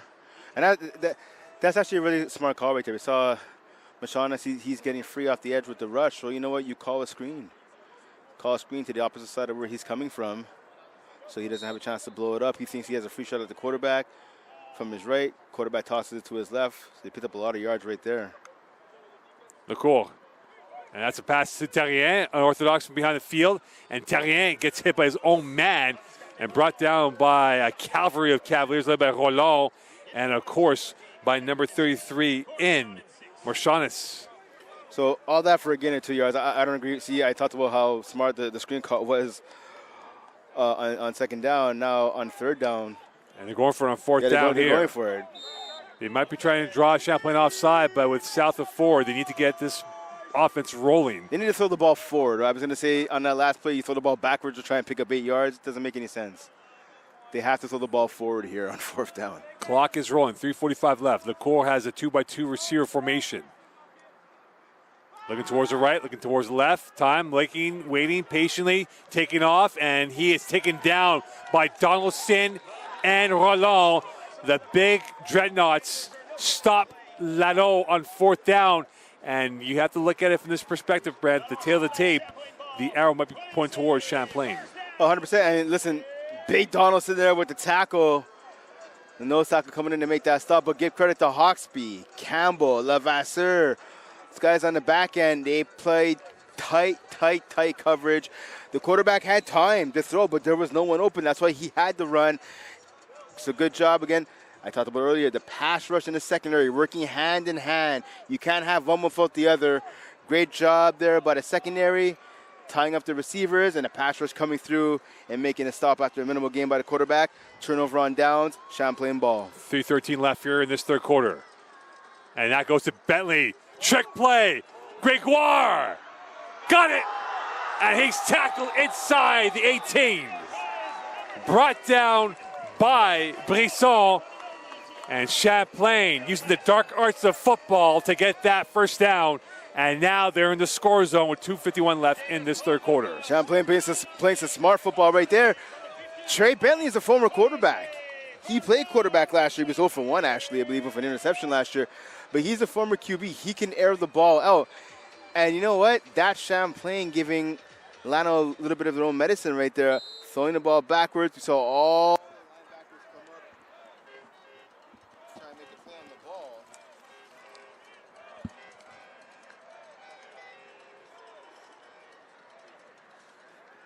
Bentley, Peterkin throwing, and that is incomplete. And with that, it will be second down coming up here. And for the Cavaliers, flag on the play. Yeah. And this might be going against Champlain by the looks of the reaction of the Lano defense. They're pointing towards Champlain. Is it going to be confirmed guilty on Champlain's part? So when an O-lineman is hot, and I'll tell you right now, number 56, and Kwang Jeffrey fan, he is hot. He is not happy right now. He's having to be calmed down by Trey Bentley. And Bentley is limping a little bit, but I think he had his foot stepped on actually by the O-lineman. Sorry, had a little technical difficulty there for a second. I was saying again, so on that option pass, great throw there by Bentley to Gregoire on the catcher for the first down. Again, I talked about Bentley's a former QB, so I'm not surprised to see him air it out at all. Smart play call right there by the Cavs offense. Now the ball's marked off at the 25-yard line, 2nd and 20 with 2 to go in this third quarter play. Bentley's occupying the width on the far right. Edgel Gregoire is now the right side of the formation. Peterkin, time, throwing one hopper for Tetsuko on the backside, and in on the coverage was Coder. And it'll be third down. And I think for Lano, Brent, if they can hold them to a field goal attempt, this is a win for Lano because they were dead to rights. They were in the corner taking a flurry of punches, and that penalty by Fan has cost Champlain real estate and points perhaps. Yeah, the Cavs were looking like Mike Tyson, and Lano was looking like Glass Joe there for a second, taking shot after shot after shot. Classic video game, Mike Tyson punch-out. Right now, so if you're the Cavs, I mean, listen, you're facing 3rd and 20, right? I mean, obviously you want to try and get the ball into the end zone, but that's priority number 1. Priority number 2, if you can't get it there, you have to pick up some yards here to make it a much more easier field goal attempt. 4-pack to the right of Peterkin. Pressure come from the near side. Going deep, end zone, Edgel! Incomplete. And in on the coverage was Brisson once again. Well defended by the Lano DB. And now it will be decision time for Sean Main. And what will he do on a 4th and 20 from the 24? And from the looks of it, Brent. I punted. Actually, I picked up the single. I punted to the back of the end zone. And trying to see where Tetro is and where Bustos Castro is. And Tetro's coming off. And they are going to punt this ball away, Brent. But I don't think they have the right formation out here. As Bustos Castro is not out there on the punt. And they're going to go for the field goal. So they're going to go for the field goal from about 31 yards out on the left hash mark. He missed it from 17 on the same hash mark. The hole. The operation's up and good. Wow, nice. And a test of fiber and a test of nerve. He comes up smelling like roses. And now Champlain's up by a score 21-9 with 59.6 left in this third quarter play. Big leg right there by Tetro, proving the doubters and the naysayers wrong. That was great right there. A big kick extending the lead now. He's talked about less than a minute remaining here in the third quarter. 21-9 now. Tetro showing, listen, we struggled a little earlier. on field goals, telling the coach, telling Champlain, listen, put this on me. I got this. I can handle this. Put this kick on my shoulders, and he makes it. Good job for him. And now with that, 59.6 left here, Champlain will kick the ball away, beg your pardon, as we do have Terrien along with Ali Mané, who's now on the near side. And with this, Tetro will kick this ball away with 59.6. So a confidence boost for his mental psyche, knowing that Champlain believed in him to go for even further out.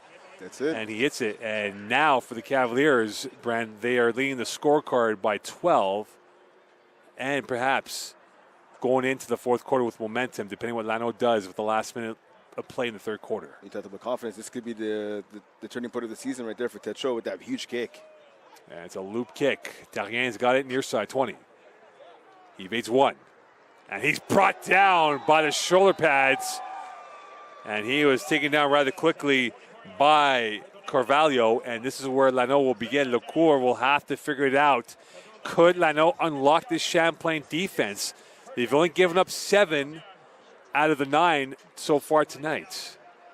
Again, so we've seen what Lano's done passing.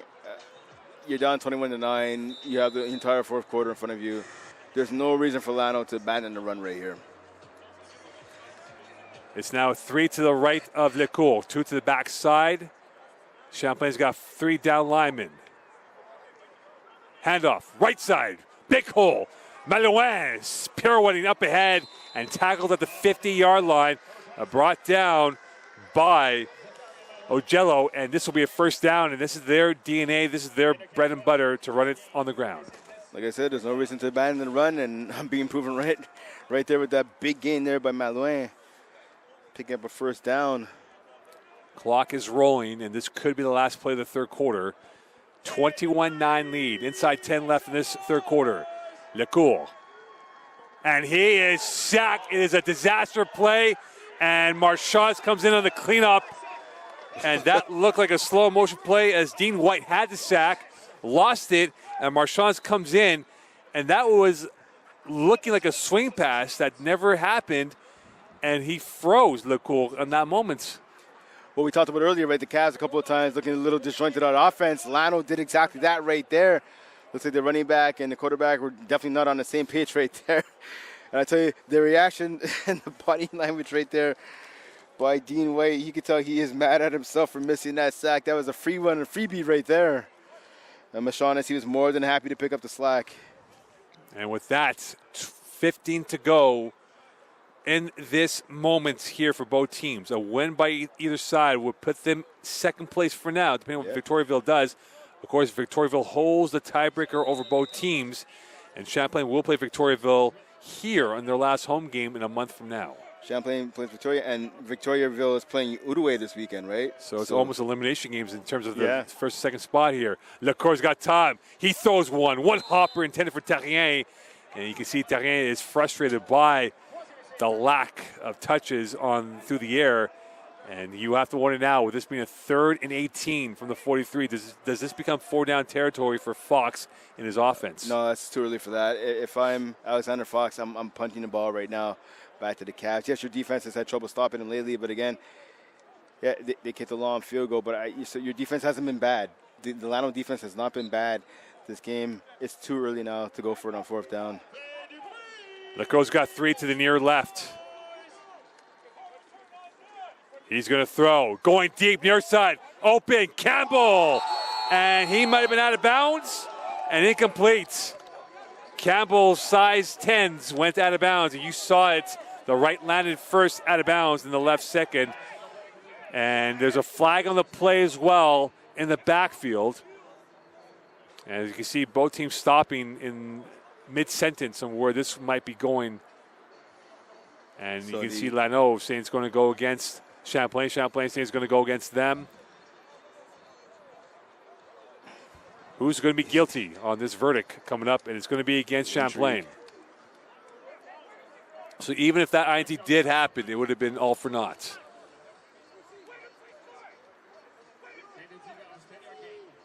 And Goose Fontaine getting an earful from the coaching staff. And Goose Fontaine's a little bit perplexed And with that, Marchand comes in, and going off for the Cavaliers is Cardinal. No subs for Lano. They keep their lineup, and now, hold on here, they're going to switch it up. So there is utter confusion. Not automatic first down, that's why. That's right. So there was confusion initially. They thought it was automatic first down on a late hit. That was not the case to be. They did move it up because there was a penalty on Champlain, but not enough for a first down, and now Champlain will get the ball back. But you have to wonder, could Lano pull a trick out of their artillery here and maybe go for a fake punt? It's 4th and 7, so it is a fake punt area that they could do this year. So, I mean, if you're going to go for a fake punt, then you may as well just keep your offense on the field and go for it then on 4th and 7. Here's a high snap. And it's a shank of a kick. That went off the side of the foot. Gregoire tracking it, and that's a live ball. There's a flag in the play, and it might have been the punter who got down there. It is indeed Salvas, who was not. That should not be a penalty because he's the one that punted the ball. Yeah, he's allowed. He's allowed to get it, and he actually played that well because on the shank he realized it, and unfortunately did not get the recovery on time. So credit goes to number 24 for the Cavs, Louis Deschanel. Smartly waited for the ball to start bouncing around and just dove on it after the kicker tried to get it. Most players just would have said, okay, you know what? I'm just going to let the ball stay there, playing almost with the American rules. So one of the players down it for Lano. But again, you have to be aware the punter is allowed to recover his own kick. And head referee Laurence Olivier does pick up the flag. 14:04 left. Your clock is rolling. 21-9 lead for the Cavaliers. The ball now at the 21-yard line or so. And for Champlain, this could be the drive killer that could put them over the hills, heading home for victory. They're starting to tighten the screws on Lano. They've been asking questions. And now Sauvé trying to get an answer, which he will be denied as he's brought down by Salvas and by his teammate in DeLille.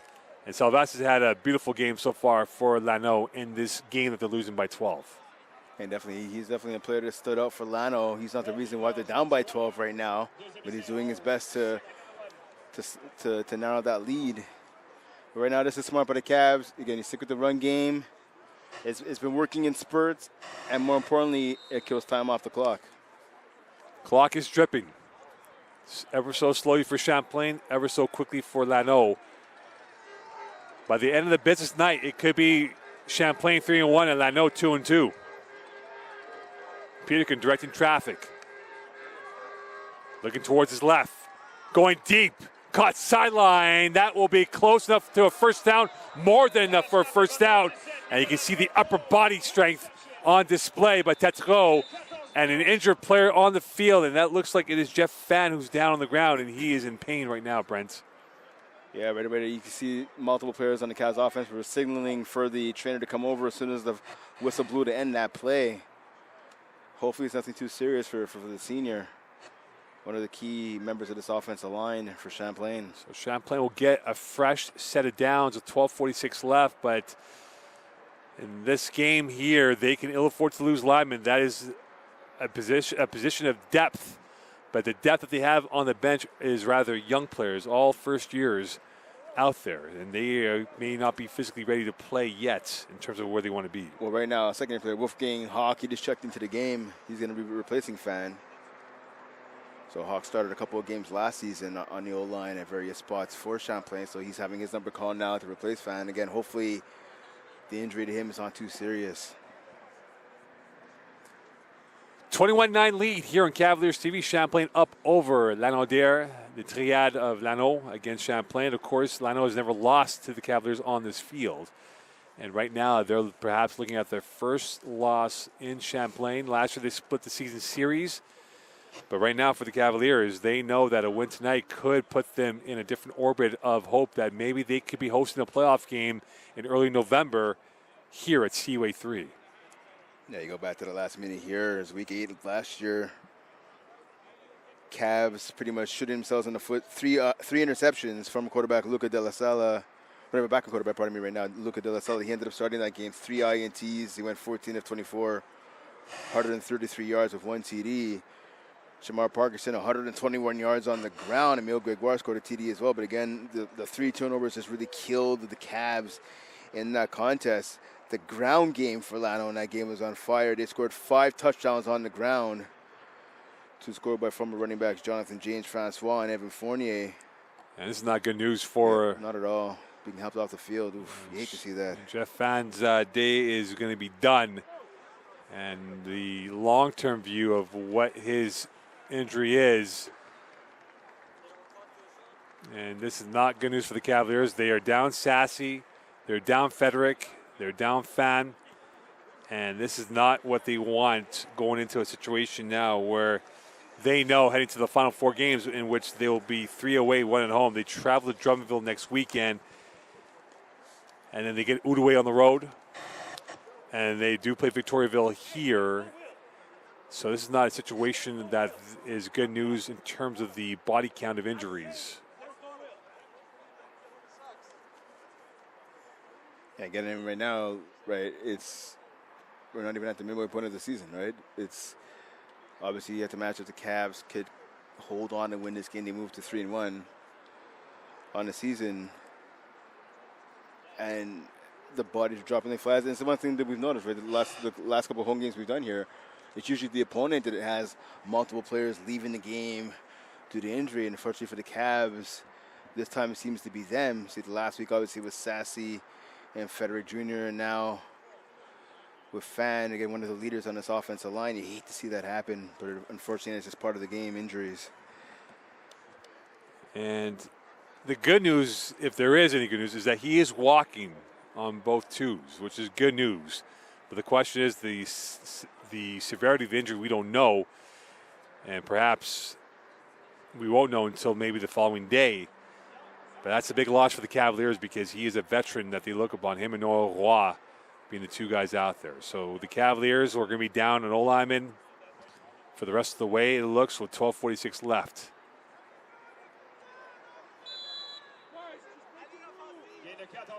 So gain of 14 on that play by Tetreault. 12:40 left. We are rolling here in this 4th quarter. Blitz from Lano. Peterkin sees it, roll to his right. He's got space, and he will take off, and he will slide. And there's a blindside hit that will be called against Bentley, and he knows it, and he's being chewed out by the receiving coach.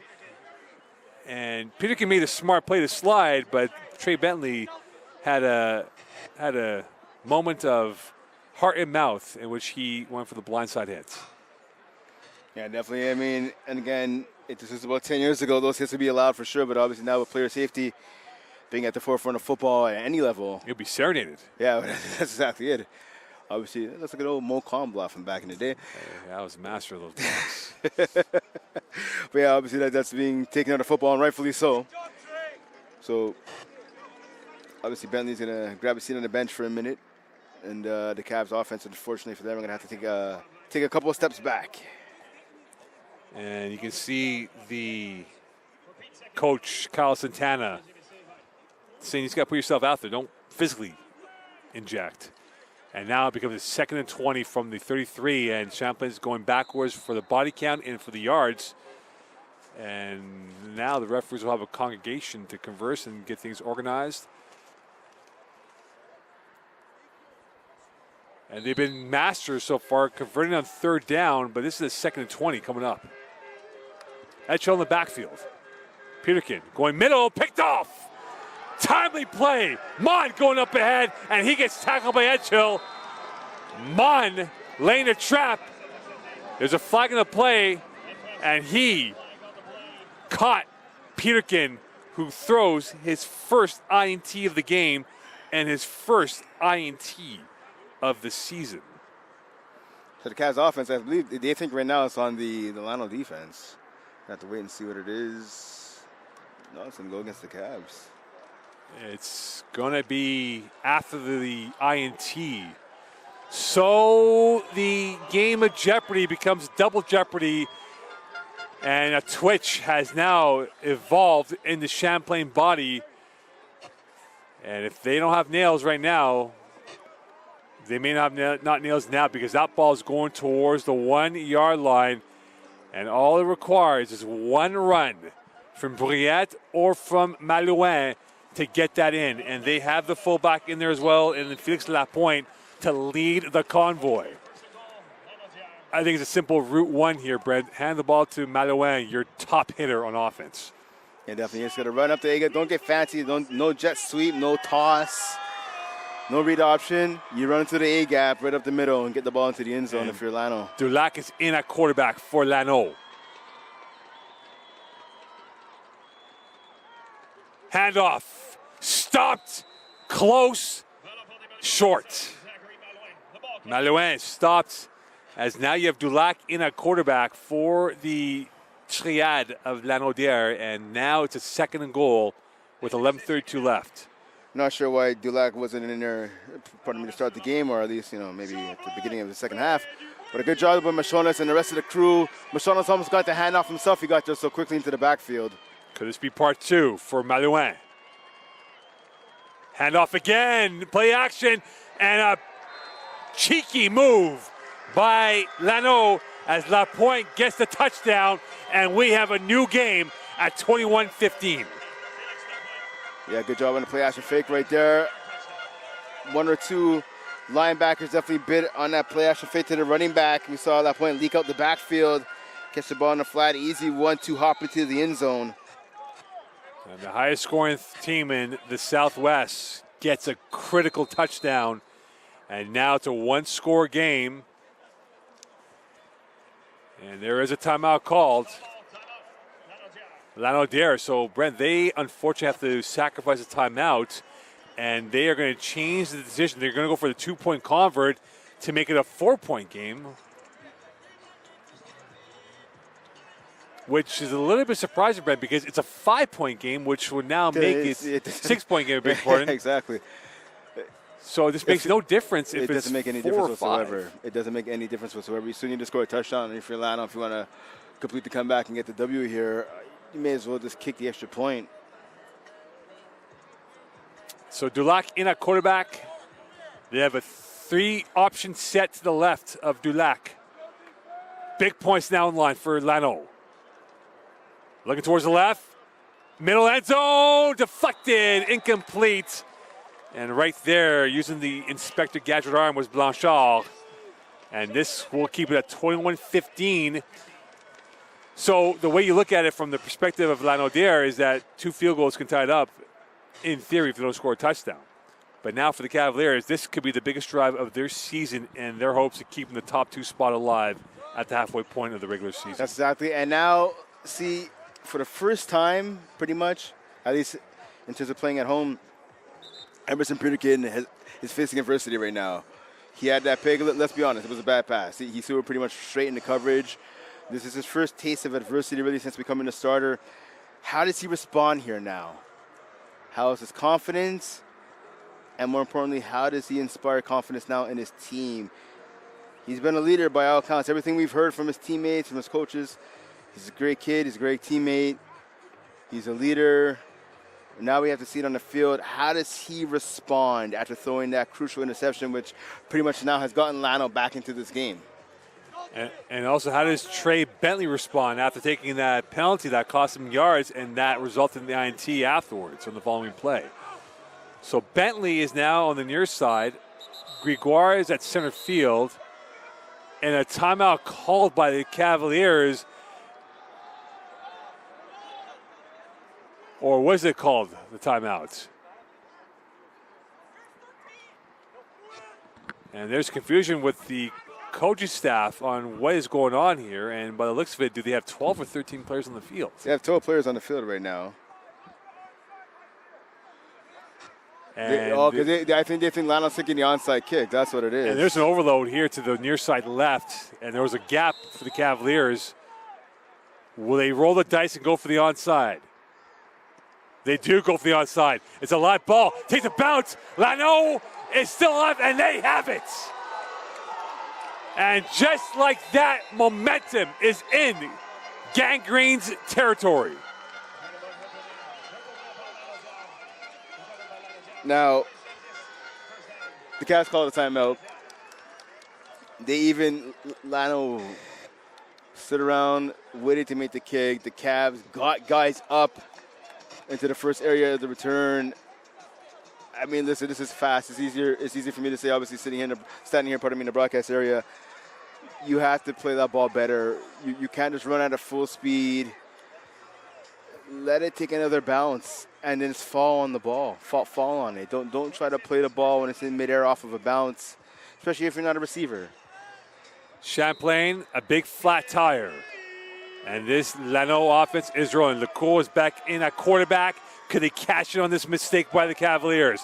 Lecour going deep center field and deflected.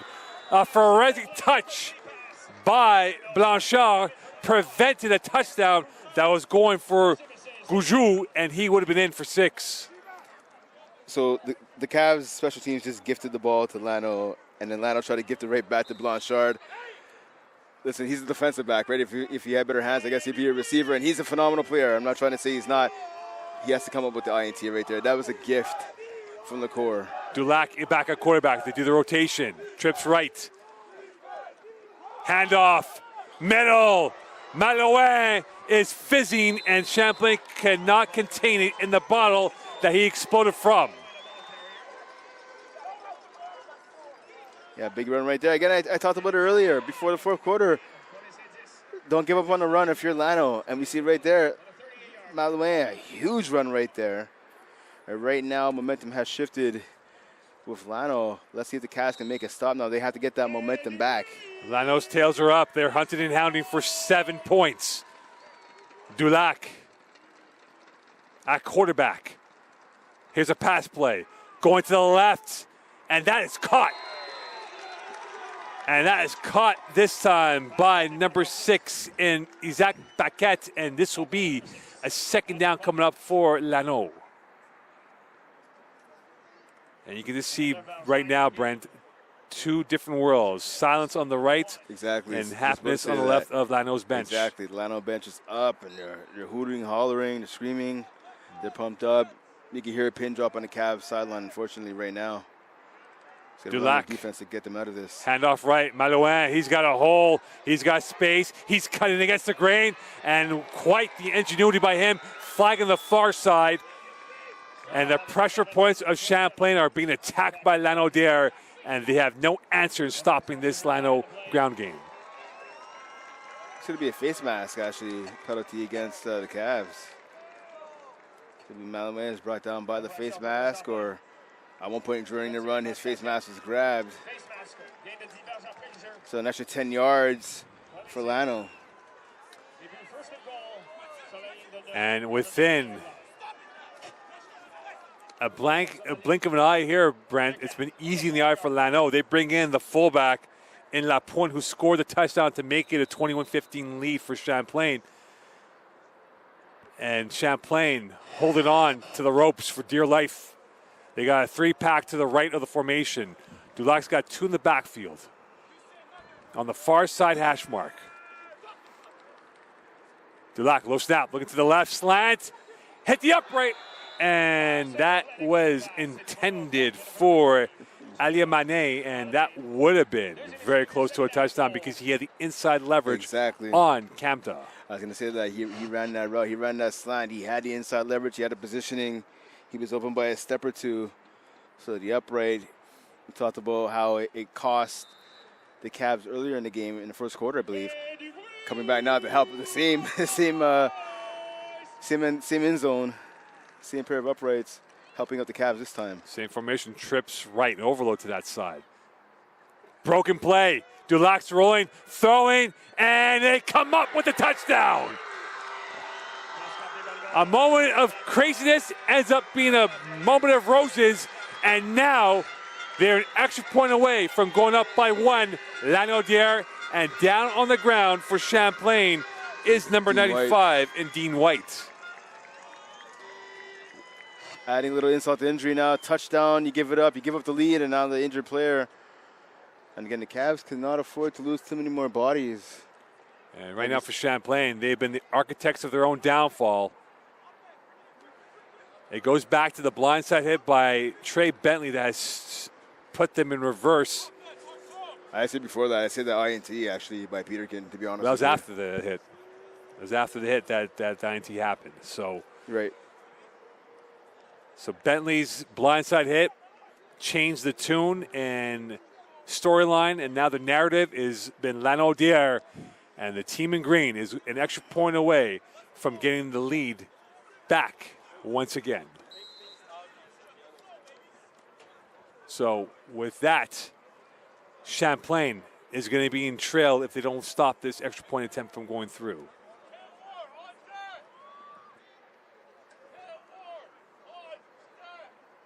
And you can just see the angst starting to bubble for Champlain. The kick is up, and it is good. And Lanaudière is up by 1. They're in the ascendancy and a chance to keep their hopes alive for the number 2 spot and put Champlain at a severe hit and a chance for the top 2 seed in the southwest. Yeah, football's a funny game, and momentum is a funny thing. And 10 minutes ago, looked like the Cavs, they were up 21-9. Looked like it was smooth sailing. And you talked about that hit by Bentley, the INT by Peterkin.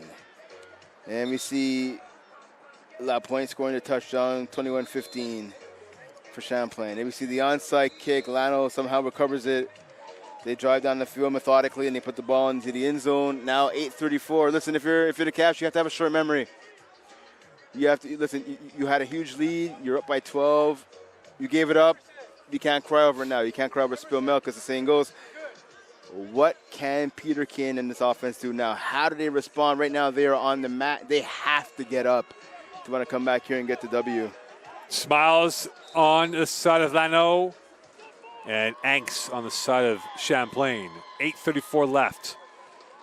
And could the Lano defense come up with a big stop? It's a line drive kick. Bentley fumbles it near side. Going towards the middle of the field. He's going east-west, and he is going absolutely nowhere. And in on the coverage was Salvas once again. He has been a shining star for Lano from start to present, and now for Emerson Peterkin. Can he build up his reputation and give the Cavaliers a chance to retake the lead, whether it's through a field goal or a touchdown, with 8:26 left in this fourth quarter? You have to. And don't forget, again, the absence of Fan. One of the veteran leaders in the offensive line. I can see him right now. He's on the trainer's table under the tent. His shoulder pads are off. His day is done. So it's going to be Wolfgang Hawk now. He's going to have to step in and step up. They're smelling blood in the water, Lano.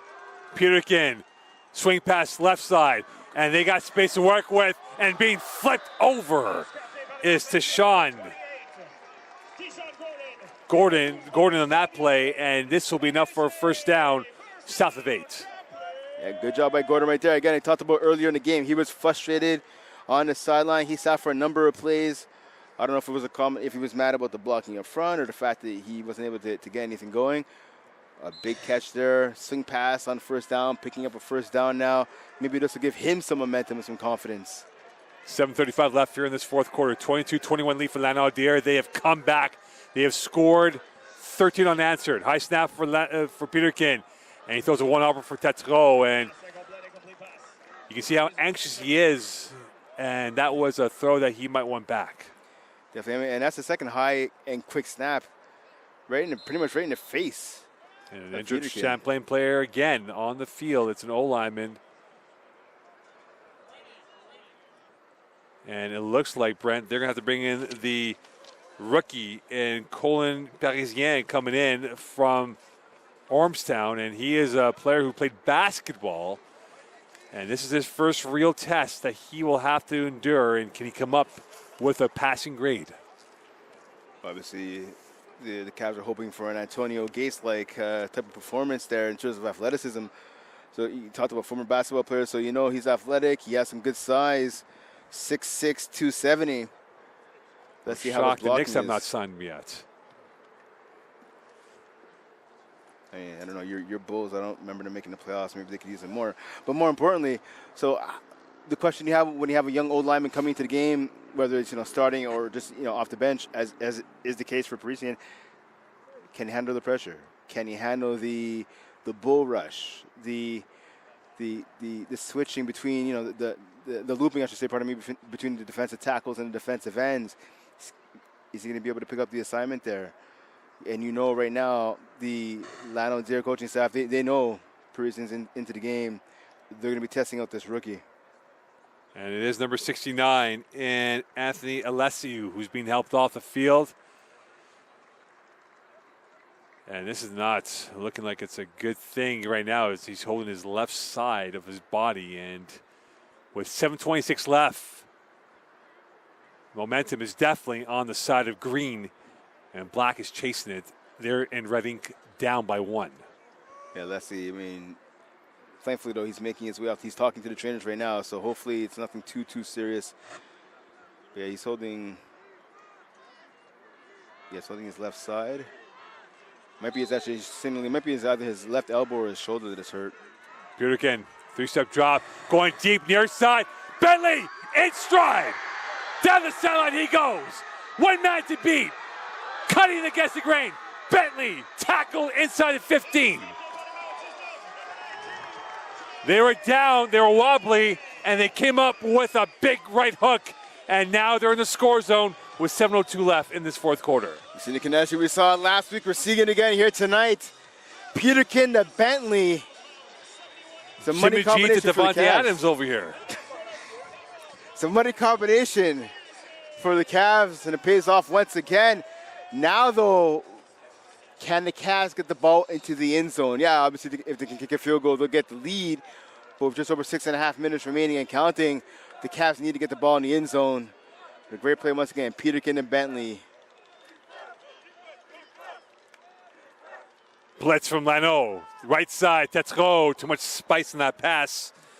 The radar was a little bit off on that throw from Peterkin towards Tetro. Yeah, Peterkin just has to calm down a bit. Obviously, the emotions right now are fired up. He's jacked up from that big play to Bentley down the right side of the field there, but that Tetro was open. You got to put it in there. You don't have to put so much heat all the time, especially with the amount of space that Tetro had. Sometimes you just got to lay it in there, let Tetro do his thing. 6:08 left. Eyeball to eyeball in this game here. Who's going to blink first? Gordon in the backfield. Edgehill, the second receiver to the left. We've not mentioned his name as much in the second half. Low snap. Peterkin. Edgehill! Over his head. He might have gone too deep on that corner route. That ball went right by him. I'll tell you what, Edgehill was looking for that ball to be more to his right or left. He was expecting that corner route to the pylon. And Edgehill just put too much air under that ball, ended up sailing over the head of the receiver because I'll tell you what, Edgehill was open by more than a few steps. That pass is all about ball placement right there. Peterkin just has to deliver a little bit better of a pass. 5:38 now on the clock. 3rd and 10 from the 13. Peterkin looking to etch his name in history and making a comeback here for the Cavaliers. Looking over the middle, taking off. Peterkin going to the left. Peterkin diving, and was it a late hit? And there is a flag on the play, but this might not be for the late hit, though. We'll see. And now, when you think about it from a Champlain viewpoint, there's been a lot of late hits from Lano towards Champlain that have not been called. And now you have to wonder if this might be called. And they're going to bring on the field goal team. Field goal right here. Because this is going to be against who? And it looks like it will go against Champlain. Yes, it will. So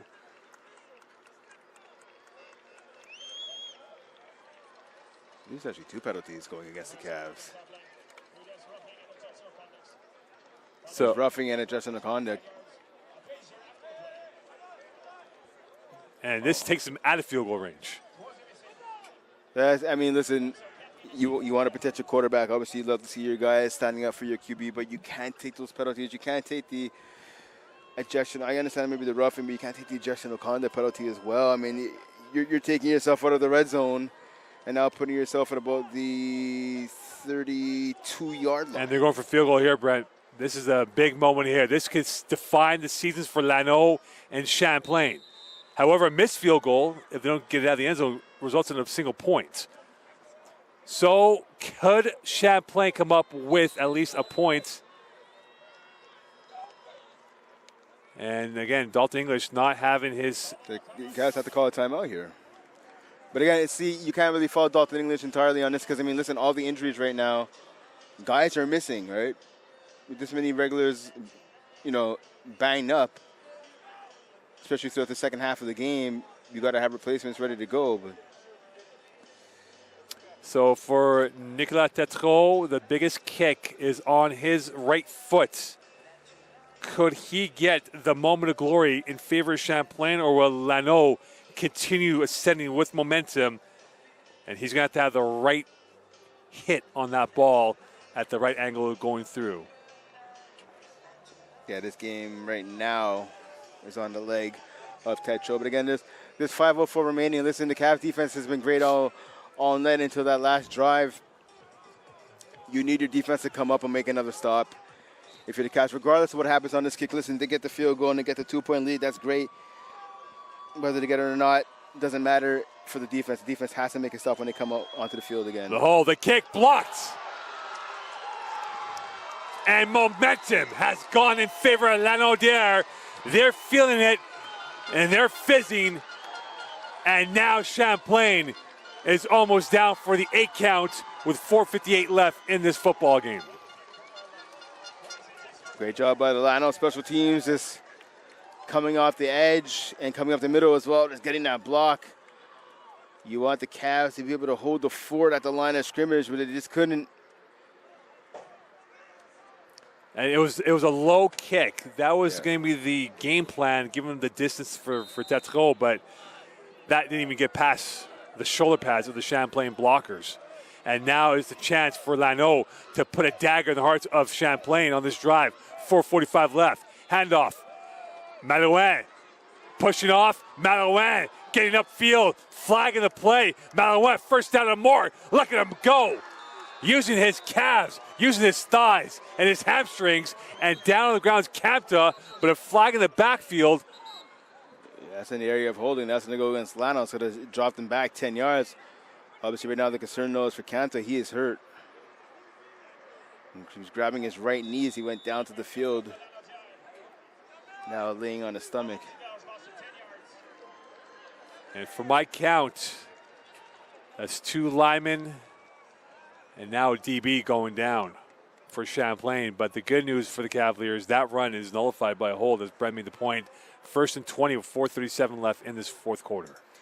And now, this is it for the Cavs. Listen, you were sitting on top. You gave up your lead. You had the field goal chance. This game is not over. This run defense right here has to bring your A game. Doesn't matter what happened in the first, second, third quarter or earlier, even on the last drive. Doesn't matter. You want to win this game, you have to shut down the run right here and get the ball back for your offense. Captain being helped off the field. And it's almost a mass shooting now for the Cavaliers on the sideline. Look how many bodies are on the sideline not healthy enough right now. And at 1st and 20 with 4:37 left, Lano's holding on to a 1-point lead. They got a blocked field goal in which it looked like Champlain was going to score and got pushed back by what, Brent? Penalties. Yep. And That's hurt exactly them. it. Hunting for some insurance points is Lano. 4:28 left in this fourth quarter. Handoff. Malouin. He's got a hole. No one near him. Running into plus territory and brought down at the 40. And that changes the canvas for Lano and an injured player. That's Malouin, who's hurt right now. And that is the biggest concern for Lanaudière. 47-yard run with 4:09 left in this fourth quarter. Oof. And again, I talked about it, right? Right before the play, the run defense for the Cavs has to step up, and they just couldn't do it right there. You give up almost 50 yards on a run.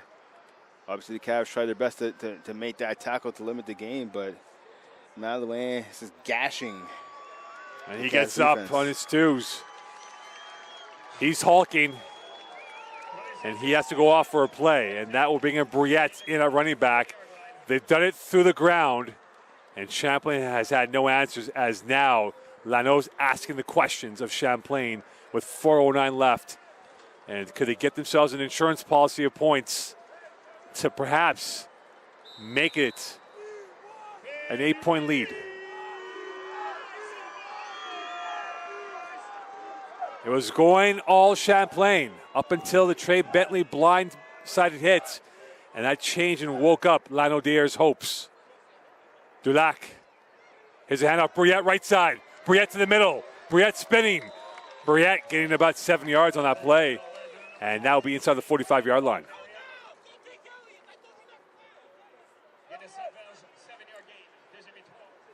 .335 left in this quarter. Lavasseur is going off. And coming on for Champlain is Duchesneau. I tell you, Lavasseur might be hurt, actually. He's running off the field. He's barely moving his right arm right now. 2nd and 3 from the 33. And just like that, it's been easy in the eye for Lanaudière in this offense. Brouillette, left side, he's got a hole enough for the first down. Terrien's pointing towards the first down, and Lano is going to be 3 minutes away from victory as we hit the 3-minute warning, and Champlain can't do anything right now in stopping this Lano ground and pound attack that we're seeing in front of our eyes. Yeah, the Cavs right here now. The only hope they have right now, you got to wrap up the ball carrier and have someone else try and strip the ball away, or they're just going to have to try and punch it out. Something they're going to have to cause a turnover here because right now their defense is bleeding. They're being gashed repeatedly by Lano. So you're going to have to cause a turnover. You can't take any penalties. You can't take any penalties to give Lano a first down. But they're going to have to do something because obviously Lano, they're not even thinking about passing. Passing is not even in their vocabulary right now. They're going to run, and run some more. So again, if you're the Cavs, it's nice to see the cornerback come back into the game. Kamta. Yeah, Kamta. Nice to see him come back into the game. But again, the Cavaliers, they have to force a turnover here. Lano has applied 1,000 paper cuts to the body of the Champlain defense.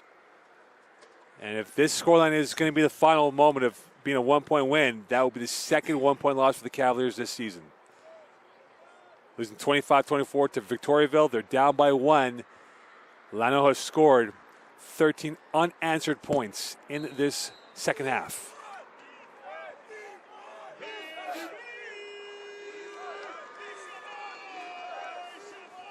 First and 10 from the 28. 3-pack to the left of Dulac. They're trying to milk clock here and really squeeze the life out of this game for Champlain's hopes. Brouillette stopped.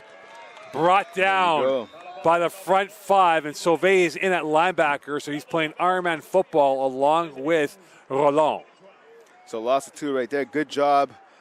Finally, some gain tackling right there by the Cavs. You haven't seen it since earlier in the first half, and that's what you have to do. You have to rally to the ball, maintain gap control, and rally to the ball. 2nd and 12, 2:28 left in this fourth quarter. Again, a 3-pack to the right of Dulac. There's now 6 linemen along the line to scrimmage for Champlain. Milk of the clock. Handoff. Brouillette to the left side. He fumbles it. Champlain recovers it. Capped down the recovery.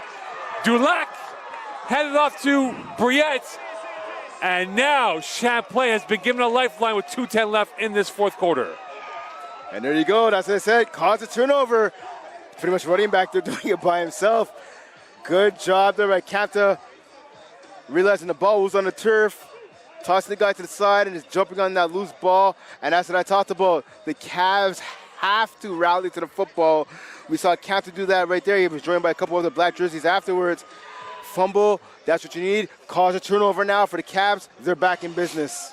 And now the momentum of excitement has gone towards Champlain's side. 1st and 10 for the 30 for the Cavaliers. 2:10 left in this ball game.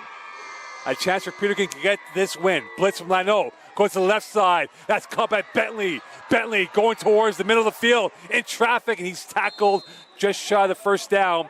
And he's tackled at the 40-yard line. That will be very close to a first down. But Champlain can ill afford to waste seconds now with 2:02 left. They have to get in field goal range at minimum for a chance to win this ball game with 2:02 left. It'll be 2nd and 1 coming up. So you still have time right now. Obviously, if you're Champlain right here, you may want to take another deep shot. If you don't get it then on third down, obviously you may want to run the ball to pick up. Trey Bentley's been a buccaneer in this fourth quarter. Blitz from the middle. Peterkin spinning out of it to the left side. He's going to take off. He's going to run down the sideline, out of bounds. And now shy of the midfield line. And Baptiste Audouin. And now a late hit.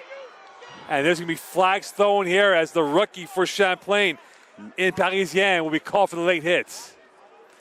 I believe it's an injured player, too, for Parisien will be called for the late hit here, Brent. That's the concern here for Champlain. Yeah, and again, that's undisciplined football right there. You have to be smarter than that. Luckily, though, it's going to be after the first down. But, I mean, one step forward, two steps back. And they won't call it, Brent. Okay, they're not calling it exactly. So I was wondering. I didn't see a flag being tossed. So Parisien, who did deliver a late hit, you are right, Mo. He's lucky. He is lucky. You have to be smart here. Could have been a miscarriage of justice in the eyes of Lano's viewpoints. Peterkin, deep, left side. And that had too much meat on that pass then for Tetsuko as he stopped his route and looked up in the air like a tourist. Sauvé coming in for the Cavaliers. 1:34 left here. 2nd and 10 from the 44. You see Tyler Sauvé coming back in, the big man now. So what they're doing now, they're trying to give Peterkin a little bit of help. They're getting mass protection here. So Sauvé obviously lines up as a running back, also lines up as a fullback and tight end. He's going to stay in, I believe, the pass protect right here to give Peterkin just a little bit of extra time. And if he likes to run, another blocker. Edgy nerves right now with 94 seconds left in this football game. Champlain driving for the game-winning points. Peterkin, middle, that's caught. Enough for the first down. Far side, dragging their way up to the 45-yard line. Gregoire getting the first down with 1:26 left in this ball game. Great catch right there by the senior Gregoire. I haven't called his name a lot in the second half. Got a touchdown earlier in this game. And a little gamesmanship by Lano. They didn't want to pick up the football as one by the referee. He saw number 4 for Lano, and Dufault said, no, let the referee pick it up. Yeah, it's smart. That kills time off the clock. That's a smart play. Absolutely. I would do that if I was Lano. 1:26 left. 1st and 10 from the 48 for Peterkin. Deep breath from his chest. Looking towards the right side. Now rolling to his left. Pressure. Throwing. Caught. Out of bounds. Tetsuko shy at the 33-yard line. First down. There you go. A veteran right there. Finding a hole in the zone. Running towards the sideline. Making himself available for his quarterback to see him. They're able to connect, pick up the first down. Good job by the young quarterback and veteran receiver to move the chains. The attacking armory now on full display. Tetsuko catch, Gregoire catch, Bentley a catch. Edgehill, no catch yet on this drive. And I tell you what, right now, the defense is gassed for Lano. So a lot of their defenders on the defensive line, hands on their hips, bent over, trying to catch a breath. Could they come up with a stop here, Lano? They've done it before. Bentley to the left. That is caught. Tetsuko forced out of bounds. And now you're starting to see Champlain take what's given to them, Brent. Before they go for the kill shot, but now going for the dink and dunk. That's smart. Listen, if you're going to give that up, if the defense is going to give it up, take it. It's 2nd and 4. You have a plethora of options right now. You could, again, stick with the short game. You could take the deep shot. Peterkin could take off and scramble for the first down. You have a lot of options, and 1:15 is a world of time right now. 1:15 left now in this ball game, as it appears Deshaun Gordon is tying his shoelace. I wonder if he's a double knotter. I hope so right now. Base formation for the Cavaliers. Peterkin, pressure, deep center field, picked off. A Centurion defending move, and Lano comes up with a big play, and they might have killed off this game. And picked off by number 20 in Brisson, who's playing center field, and he tracked that ball over Gregoire. And now, with 1:08 left, Lano might pull off the smash and grab for the victory. Yeah, and that's, you can't help, but you have to blame Peterkin on that one. The receiver was open. Gregoire was open. But as you talked about in the previous play mode, take what the defense is giving you. You don't have to take the kill shot right now. I understand this, the receiver's open. If you're going to go deep, you have to put it up. for your receiver, but only he can make a play. The defense, the safety was dropping back. He read that the entire way. You can't put the ball in harm's way like that. Now the goal for Lano is ball security and kill off seconds. Here's a handoff. Malouin stopped by Goose Fontaine with 1:04 left in this ball game. And for Alexander Fox, his troops might outfox and get out of Dodge with the victory over Champlain with 1:04 left. Again, Cavs, they have to shoot the ball. Do what I was talking about before. You have to get one or two guys to hold on to the ball carrier, to the running back, and have other guys try to punch that ball out. Lano knows this game is all but a wrap because they're killing off seconds here. Dulac. Handoff, right side. Here's a hole. There's a flag. That might be a holding call. And they know it, Lano. They're going to move it back 10 with 43.4 left in this ball game. All right, so that penalty also stops the clock now. 43.4 seconds remaining on the clock. So that does the Cavaliers a favor. But again, see, and Cavaliers not lacking timeouts, right? I mean, they had a couple of special teams blunders and guys not sure, or guys not running onto the field when they were supposed to. They've had to call a couple of timeouts. We saw the last one even on that onside kick, which Lano recovered. Champlain had to burn the timeout. And this is where those timeouts lack of timeouts, come back to bite you. 43.4, second and 16 from the 13-yard line. Motioning now to the left side of the formation. It's going to be a handoff. It is. And getting this stop in the backfield was Sauvé. And this will be a third down. And again, Champlain is going to be down to a miracle here if they're going to come up with this win, Brent. It's the injured Cavalier. It looks like it is Sauvé, it looks like number 5, who's down, it appears from our vantage point here. So we're feeling out. Dean White is on the sideline. He's up, he's walking around, but you can tell he's not 100%. That's why you see Sauvé, former defensive lineman who now switched, I talked about, to running back. He plays fullback, plays tight end. Going back to his roots now, playing a little defensive tackle on the inside there. Try to help out, again, with so many fallen bodies for the Cavs in this contest. And a loss today for the Cavaliers puts them at 2-2 with 4 to go. They would have to run the lot of games to perhaps get themselves home field, given that this is the only meeting with Lanaudière this season. And they still have a rendezvous with Victoriaville and Outaouais away from Champlain. Yes, and that's 2 games, as you mentioned. Yeah, at Drummondville, at Outaouais, and then they're back here at home on October 22nd against Victoriaville before finishing down in Shawinigan. But you look at Lano, right? Lano has pretty much the same schedule as Outaouais, obviously, Shawinigan, Drummondville, and Victoriaville. So you're right. If Lano is able to hang on to the W here tonight, right, that'll put their record to 3-1, right? And they'll have sole possession of second place. So now you're left with the Cavs battling it out for third with Outaouais. Obviously, the Cavs will have the advantage in that they beat Outaouais to kick off the season. And obviously, a lot of that will depend on what happens in their matchup in a few weeks. But you're right, the Cavs will have to then run the table and hope for Lano to have a loss or two on the way. Clock is rolling, 30-16. They will milk it as much as they can. And Dulac knows that. Takes a gaze, and away we go. Hand off to the right side. Here's a chance to kill off the game, and that's going to be short of a first down. 21.2 left. And now for the Cavaliers, it'll be a 4th down coming up, and they might have to send a full breach on this pump block and play for the pump block, Brent, because a return is going to happen, but who knows what the odds are of it going for the distance. Well, that's exactly. And you know what? Both teams have come close to blocking some punts here. So I would send the house. I honestly would send the house right here on 4th down to try and block this kick. They're going to kill off some more seconds now. Yeah, that's smart. They're going to get the ball and they're going to run backwards. They're going to run backwards and try to kill the clock. Dulac's looking at the bench. Fox gives him the last signal. Trying to draw them offside? Yes, they are. And this is smart football coaching right here. And this is going to kill off the game. Lano is going to win this game, and they know it.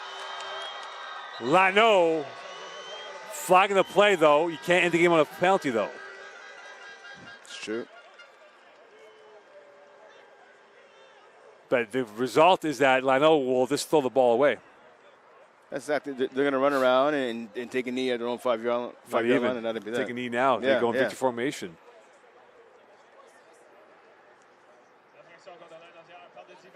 And again, this is where the penalties. The penalties obviously put them in this predicament, but this is where the lack of timeouts. Again, as I said, they're coming back to bite the Cavs. So timeout called by Lano. 1.6 left in this ball game. And Lanaudière is going to be 3-1, and it's going to be a sweet bus ride going back out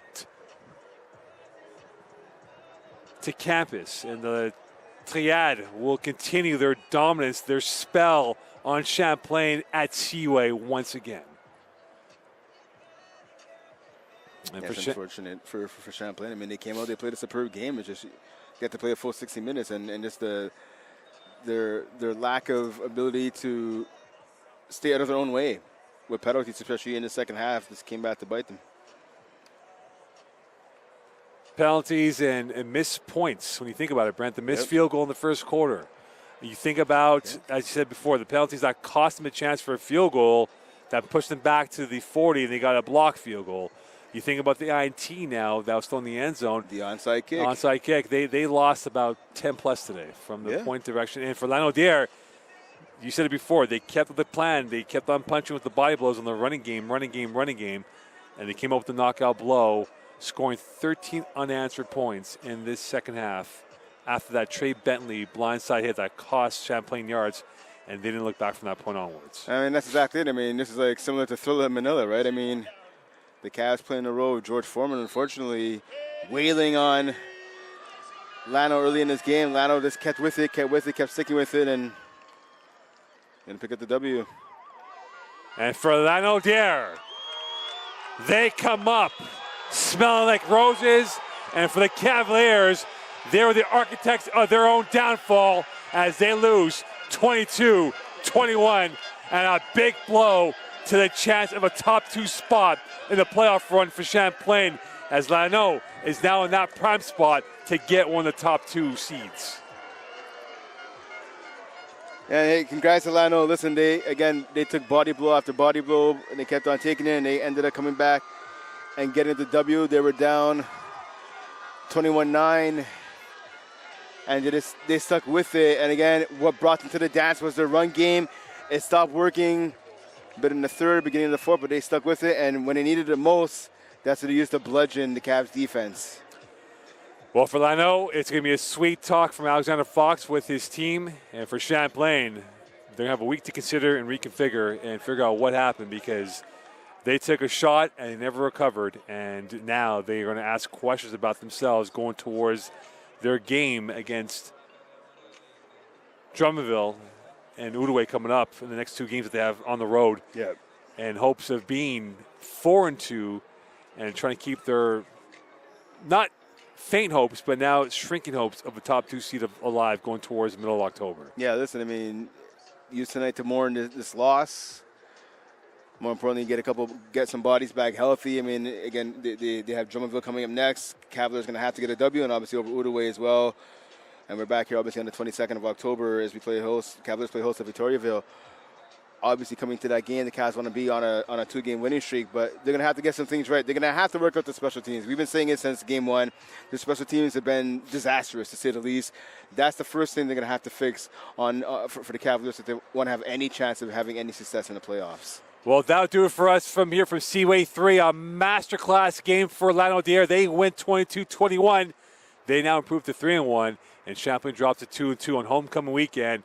And for the Cavaliers, they'll, again, have a week to consider and reconfigure their lineup and get ready for a big 2-game road trip coming up before they come back home for the final game on October 22nd against Victoriaville. On behalf of Brett Bach and Mo Khan, we wish you a great evening. We'll speak to you soon. Bye for now.